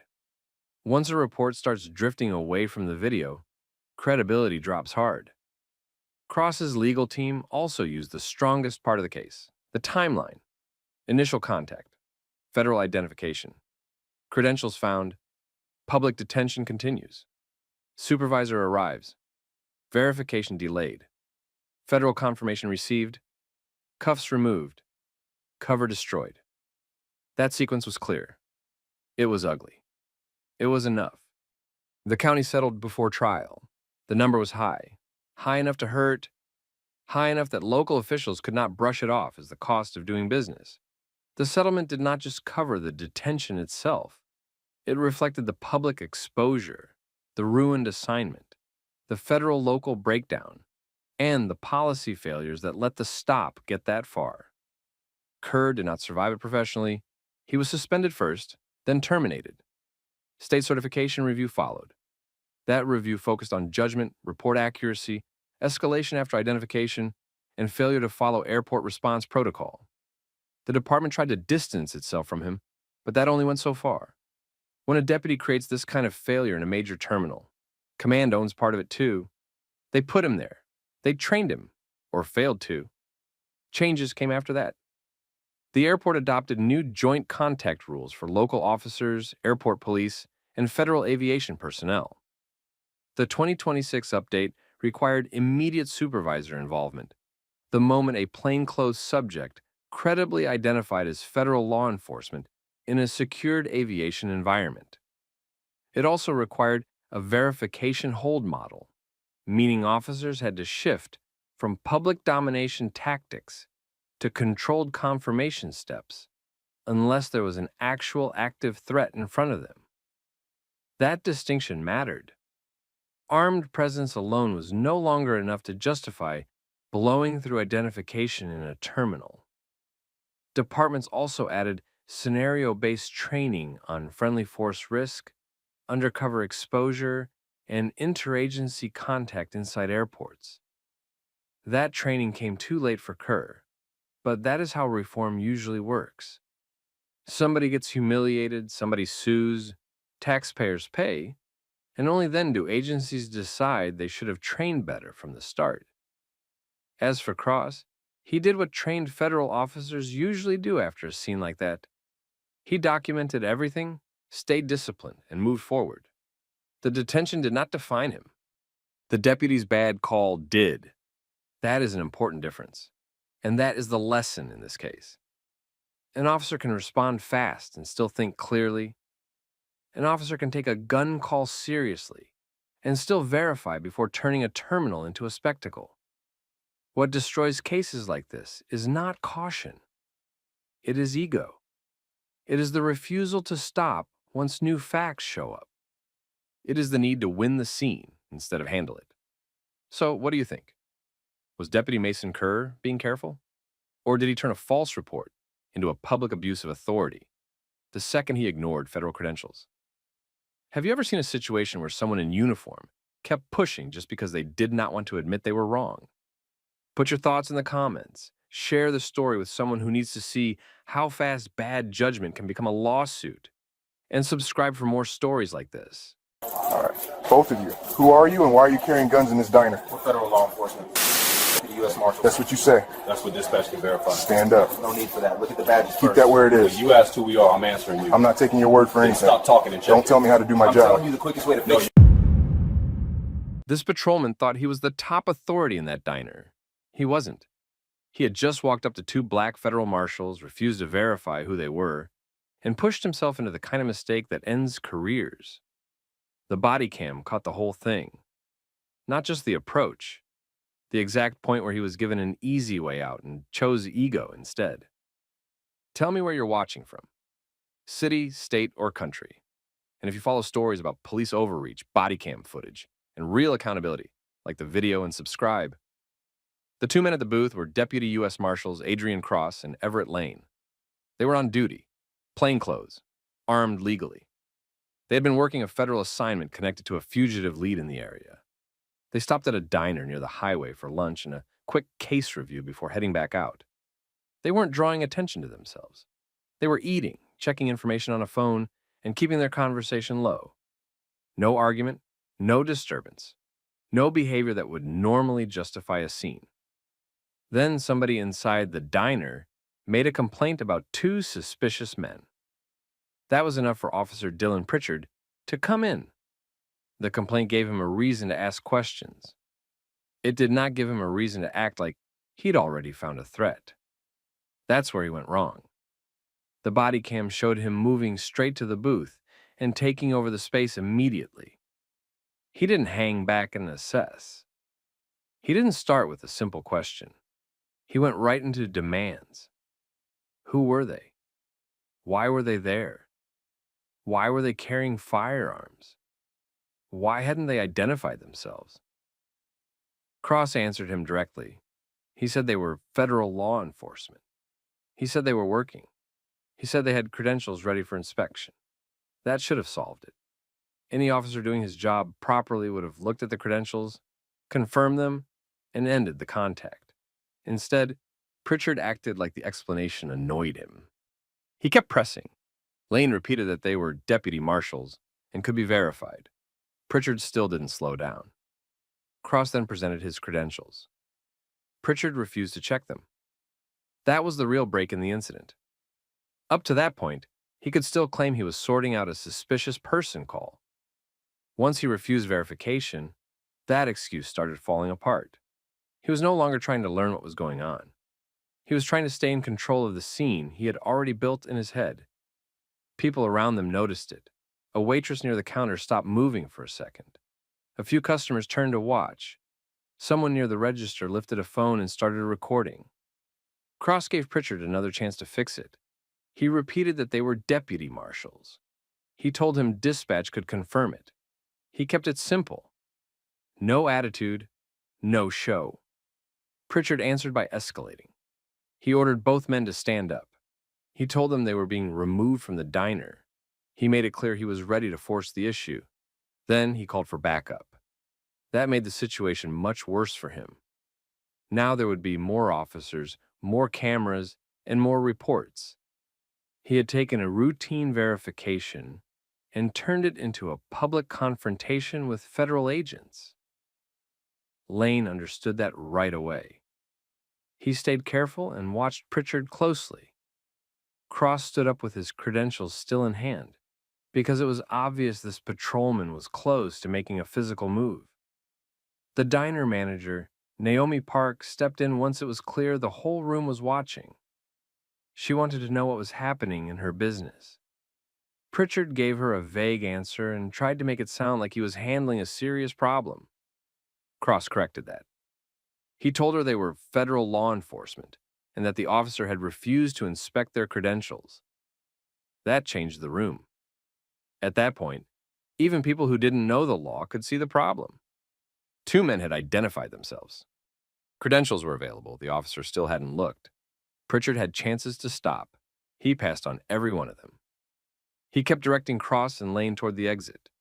He kept talking like authority came from volume. It didn't. It came from procedure, and he had already abandoned that. Outside, another patrol unit pulled into the lot. Inside, the lunch crowd had gone quiet. And Officer Dylan Pritchard was seconds away from learning that this wasn't going to end with two black men being pushed out of a diner. It was going to end with supervisor's footage review, and one question he wouldn't be able to answer. Why had he refused to look at the badges? Backup didn't solve Officer Dylan Pritchard's problem. It exposed it. The second unit came in through the front and paused after taking one look at the scene. That officer saw two plainclothesmen standing near a booth, a crowded diner watching, and Pritchard already too far up in the situation. He asked what was going on. Pritchard gave him the short version that officers use when they're trying to lock other cops into their side early. Suspicious subjects. Non-compliance. Armed. Refusing orders. That version lasted only a few seconds. Adrian Cross still had his credentials in hand. Everett Lane made it clear again that both of them were deputy U.S. Marshals on duty, and that verification had already been offered. The second officer looked at Pritchard, then at the credentials, then back at Pritchard. That hesitation mattered. He understood right away that this should have been checked before backup was called. Instead of fixing it, Pritchard kept pushing. He repeated the order to move toward the exit. He said they could sort it out outside. And that's another bad sign in Bodycam cases like this. Once an officer starts losing control of the facts, he often tries to move the scene somewhere he feels stronger. Fewer witnesses, more space, more leverage. But Cross and Lane had no reason to make his mistake easier to manage. Cross stayed where he was and told him again that the credentials were available right now. Pritchard still didn't take them. That's the detail that crushed him later. Not just that he made a wrong assumption. He actively refused the one step that would have corrected it. Twice. Then again, you can't explain that away as confusion. A minute later, Sergeant Tessa Vaughn walked in. She didn't rush to join Pritchard. She stopped, scanned the room, and read the scene first. Good supervisors do that. They don't absorb the loudest voice and call it judgment. She saw customers staring. She saw Naomi Park by the counter, tense and frustrated. She saw one local officer hanging back instead of helping Pritchard close the contact. Then she saw the credentials and Cross's hand. That told her almost everything. Vaughn asked Pritchard one question before anything else. Had he verified them? He didn't have a good answer. He started talking around it. Suspicious call. Firearms. Failure to comply. Federal claim not confirmed. He was trying to rebuild the stop in real time. Vaughn cut through it and asked the same thing again in simpler terms. Had he inspected the credentials? He hadn't. That was the turn. Vaughn stepped past him and asked Cross for the credentials directly. He handed them over. She looked at his first, then Lane's. Her posture changed right away. Not dramatically. Just enough to show that this had moved from a messy contact to a department problem. She checked the IDs, matched the names, and asked a couple of quick questions about assignment status. Cross answered. Lane answered. Both stayed controlled because they knew the real audience now wasn't Pritchard. It was the supervisor, the Bodycam, and everyone who'd review this later. Vaughn gave the credentials back and then looked at Pritchard in a way that made the room go even quieter. She told him to stand down. No one in that diner needed legal training to understand what had just happened. The officer who had spent the last several minutes acting like he owned the room had just been corrected in front of everyone. The two men he was trying to throw out were exactly who they said they were. He had been told that from the start. He had ignored it. Pritchard didn't handle that well. He tried to defend the stop one more time. He argued that they should have identified themselves sooner, that he had a suspicious person complaint, that they weren't following commands. Vaughn wasn't buying any of it. The body cam audio had already buried that argument. They had identified themselves. They had offered credentials. He refused to inspect them. That's not a gray area. That's failure. She then apologized to Cross and Lane on scene. Not in a soft, private way. In a clear voice. The kind meant for witnesses, too. She acknowledged that they had identified themselves and that the matter should have been resolved immediately. That was department damage control, but it was also a message to every officer standing there. This one wasn't getting covered up with the usual language. Pritchard's whole posture changed after that. He stopped directing the scene because he couldn't. He stopped talking over people because now his supervisor was the one asking questions. Body cam footage often catches that moment, and this case had it. He went from command mode to explanation mode in less than 30 seconds. Cross didn't make a speech. He didn't need to. He told Vaughn that the issue wasn't a mistaken approach.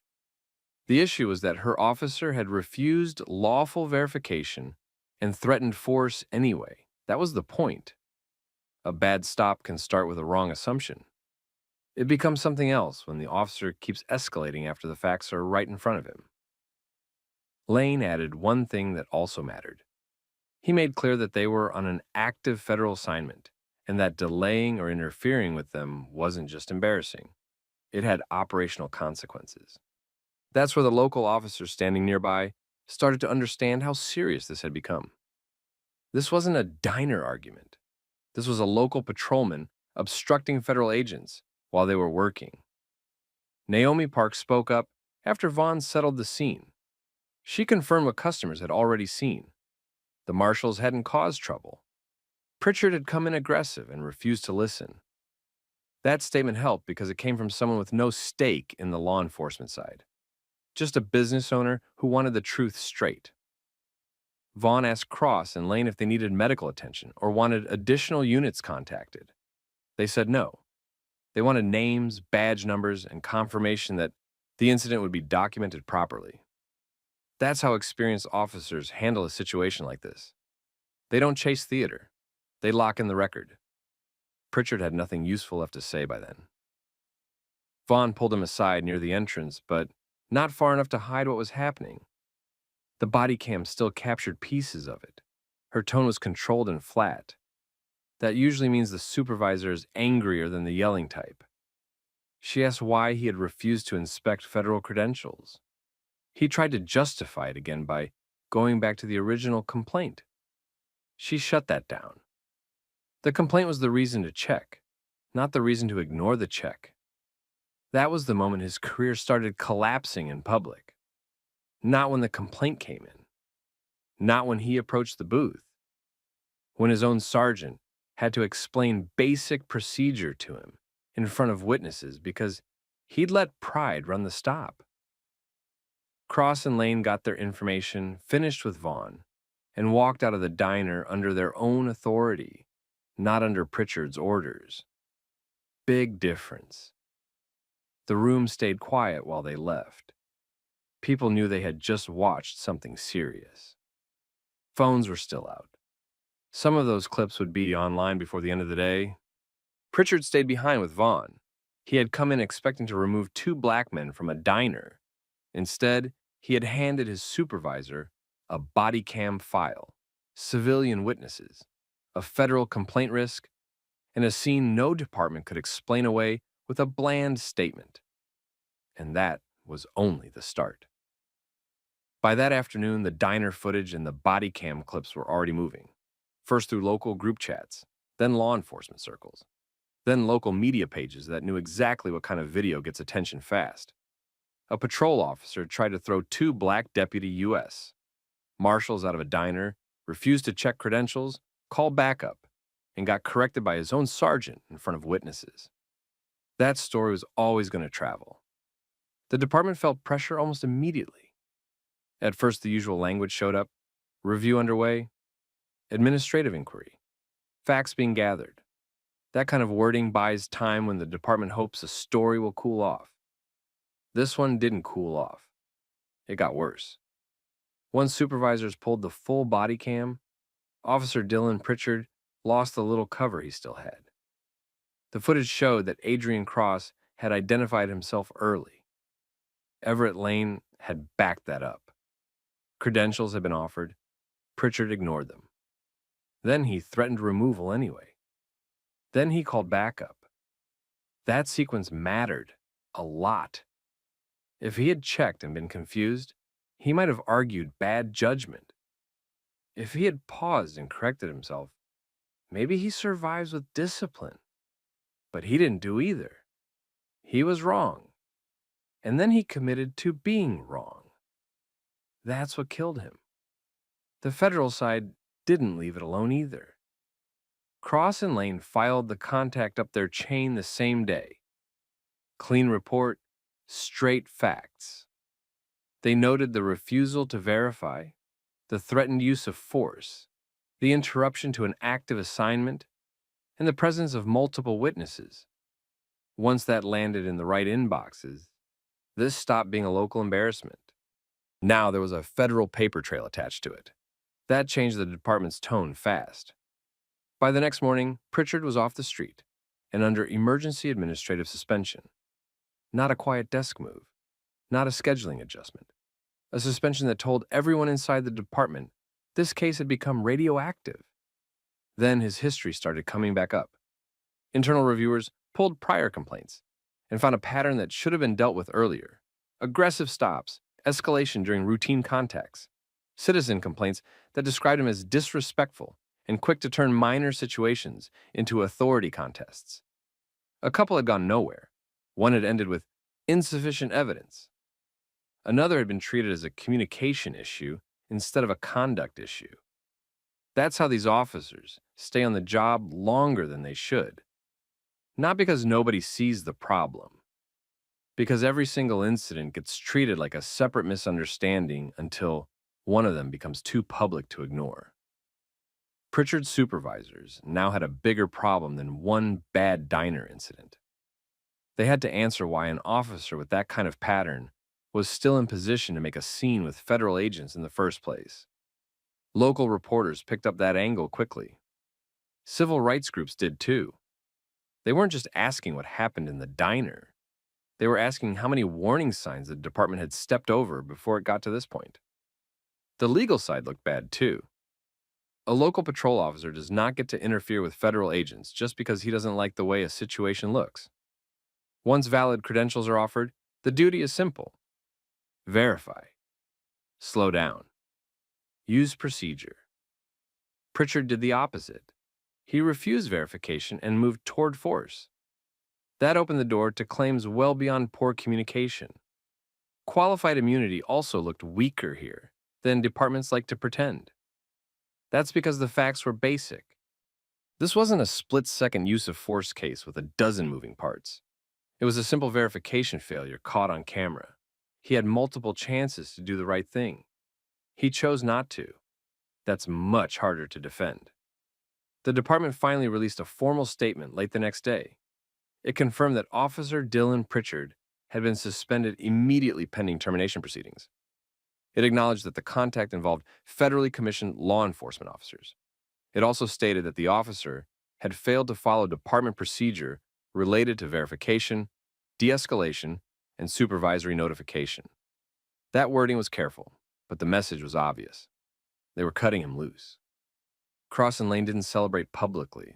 They didn't need to. From their side, this had never been about getting the loudest headline. It was about making sure the record stayed accurate and the department couldn't rewrite what happened. They had experience.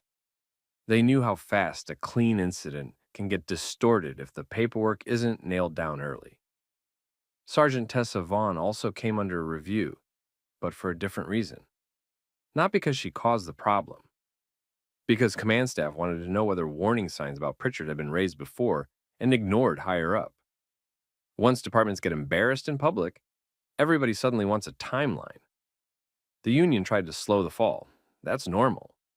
They argued stress, incomplete context, officer safety concerns. Same playbook. It didn't land well because the video undercut all of it. Officer safety doesn't explain refusing credentials. Stress doesn't explain repeated escalation after identity is offered. Incomplete context doesn't work when the camera already captured the missing context. Pritchard's career wasn't technically over yet on paper. Realistically, it was done. Even before a final termination vote, the suspension itself had done major damage. His name was tied to a Bodycam case involving racial bias, federal interference, and ignored complaints. Other departments would see that. Any future application would carry it. He had turned a local patrol job into a national red flag. And the part that really stayed with people was how avoidable it was. Nobody had tricked him. Nobody had rushed him. Nobody had hidden credentials from him. He was offered the truth early. He rejected it because he wanted control more than accuracy. That's the whole case in one line. The city also started hearing from residents with their own stories. Traffic stops that escalated for no reason. Street contacts that felt personal. Situations where officers came in hot and made everything worse. Some of those people had filed complaints before and heard nothing back. Now they had an example the public couldn't ignore. That's when this stopped being only about one patrolman. Now it was about the system around him. The supervisors who let behavior slide. The complaint process that filtered out patterns. The culture that let some officers treat correction like humiliation instead of part of the job. And that set up the next phase.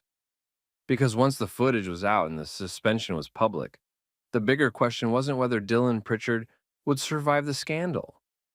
It was whether the department would change anything at all. Once the suspension became public, the department had one job left. Prove this wasn't just a quick sacrifice to calm people down. That was the real test. A lot of departments know how to suspend one officer when the footage is bad enough. The harder part is dealing with everything that helped him stay comfortable doing it. Training gaps, weak supervisors, complaint systems that treat patterns like random accidents. A culture where some officers think backing down after new facts come in makes them look weak. That last part sat right at the center of this case. Dylan Pritchard didn't lose control because the situation was confusing. He lost control because his pride got involved.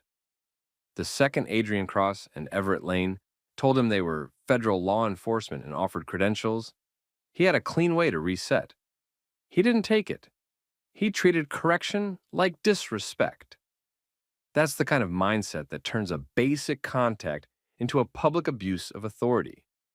Bodycam transparency is what kept this one from getting buried. Without the footage, this easily could have been reduced to competing reports. Officer says they were evasive. Marshals say they identified themselves. Department says facts are under review. Story dies in a week. That's how it usually goes when there isn't clear video. Here the camera pinned down the timeline. Identification was offered, credentials were available, verification was refused. Backup was called anyway. A supervisor had to come in and stop it. That's why body cams matter when the footage is actually reviewed and released. Not because cameras magically fix policing, they don't.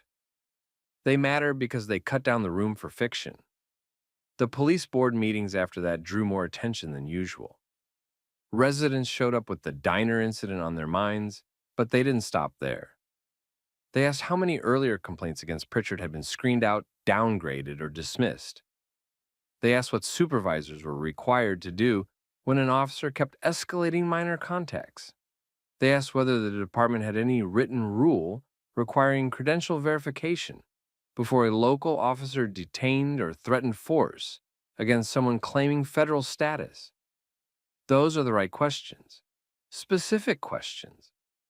The kind departments hate when the public starts asking them in a room that goes on the record. Command staff had to answer for more than one officer. They had to explain why warning signs hadn't triggered stronger review. They had to explain whether race played a role in how suspicion was formed and how force was threatened. They had to explain why the department seemed more responsive after public embarrassment than after citizen complaints. Civil rights attorneys also weighed in, and their point was simple. Cases like this are exactly why qualified immunity keeps getting challenged.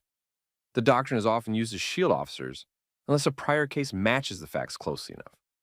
But when misconduct is this basic, that defense starts looking thin.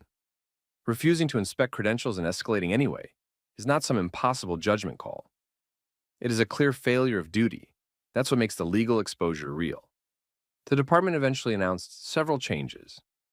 Mandatory documentation anytime an officer receives law enforcement credentials from another agency. Automatic supervisor response in disputed identity contacts. Expanded review of prior complaints for officers involved in high-risk escalation incidents. Better, necessary. Still not enough by itself. Rules only matter if supervisors enforce them early. That was the lesson people kept coming back to. Pritchard didn't become reckless in one afternoon. He had a history. The diner incident just happened in front of the wrong people, with the wrong cameras, at the wrong time for the department to protect him. That's not reform, that's pressure. Cross and Lane went back to work.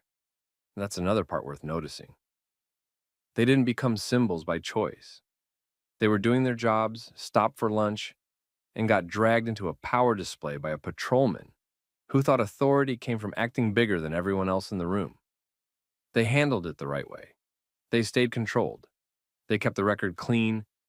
They let the facts do the damage, and the facts did plenty. Dylan Pritchard went from a patrol officer trying to run a diner to a suspended officer facing termination, federal scrutiny, and a public record that will follow him long after the headlines move on. That happened because he ignored the easiest professional step available to him. Check the credentials, slow down, use procedure. He chose ego instead. That's what this story really shows. A lot of abuse of authority doesn't start with some giant conspiracy. It starts with one officer deciding he cannot be corrected. Then the system around him either stops him early or lets him keep going until the mistake gets too expensive to hide. In this case, the stop was recorded. Witnesses were there. The sergeant didn't join the nonsense. The marshals knew how to document it. That combination forced accountability. It also exposed how fragile accountability still is. Take away the footage, and this probably looks very different. Take away the witnesses, and maybe the report gets softened.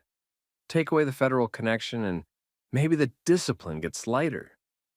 That's why local oversight still matters, not as a slogan, as routine pressure, police board meetings, complaint records, public records requests. Follow up after the headlines die. That's where departments usually hope people lose interest. People shouldn't, because suspension sounds strong in the first news cycle. Permanent change takes more than that. It takes attention after the cameras move on. It takes people checking whether policy changed, whether supervisors changed, and whether the next officer with the same pattern gets stopped before he creates another disaster. That's the part viewers should remember. This wasn't a tough officer keeping order. It was a patrolman making a bad racialized assumption, refusing correction, and learning too late that volume is not authority. Procedure is.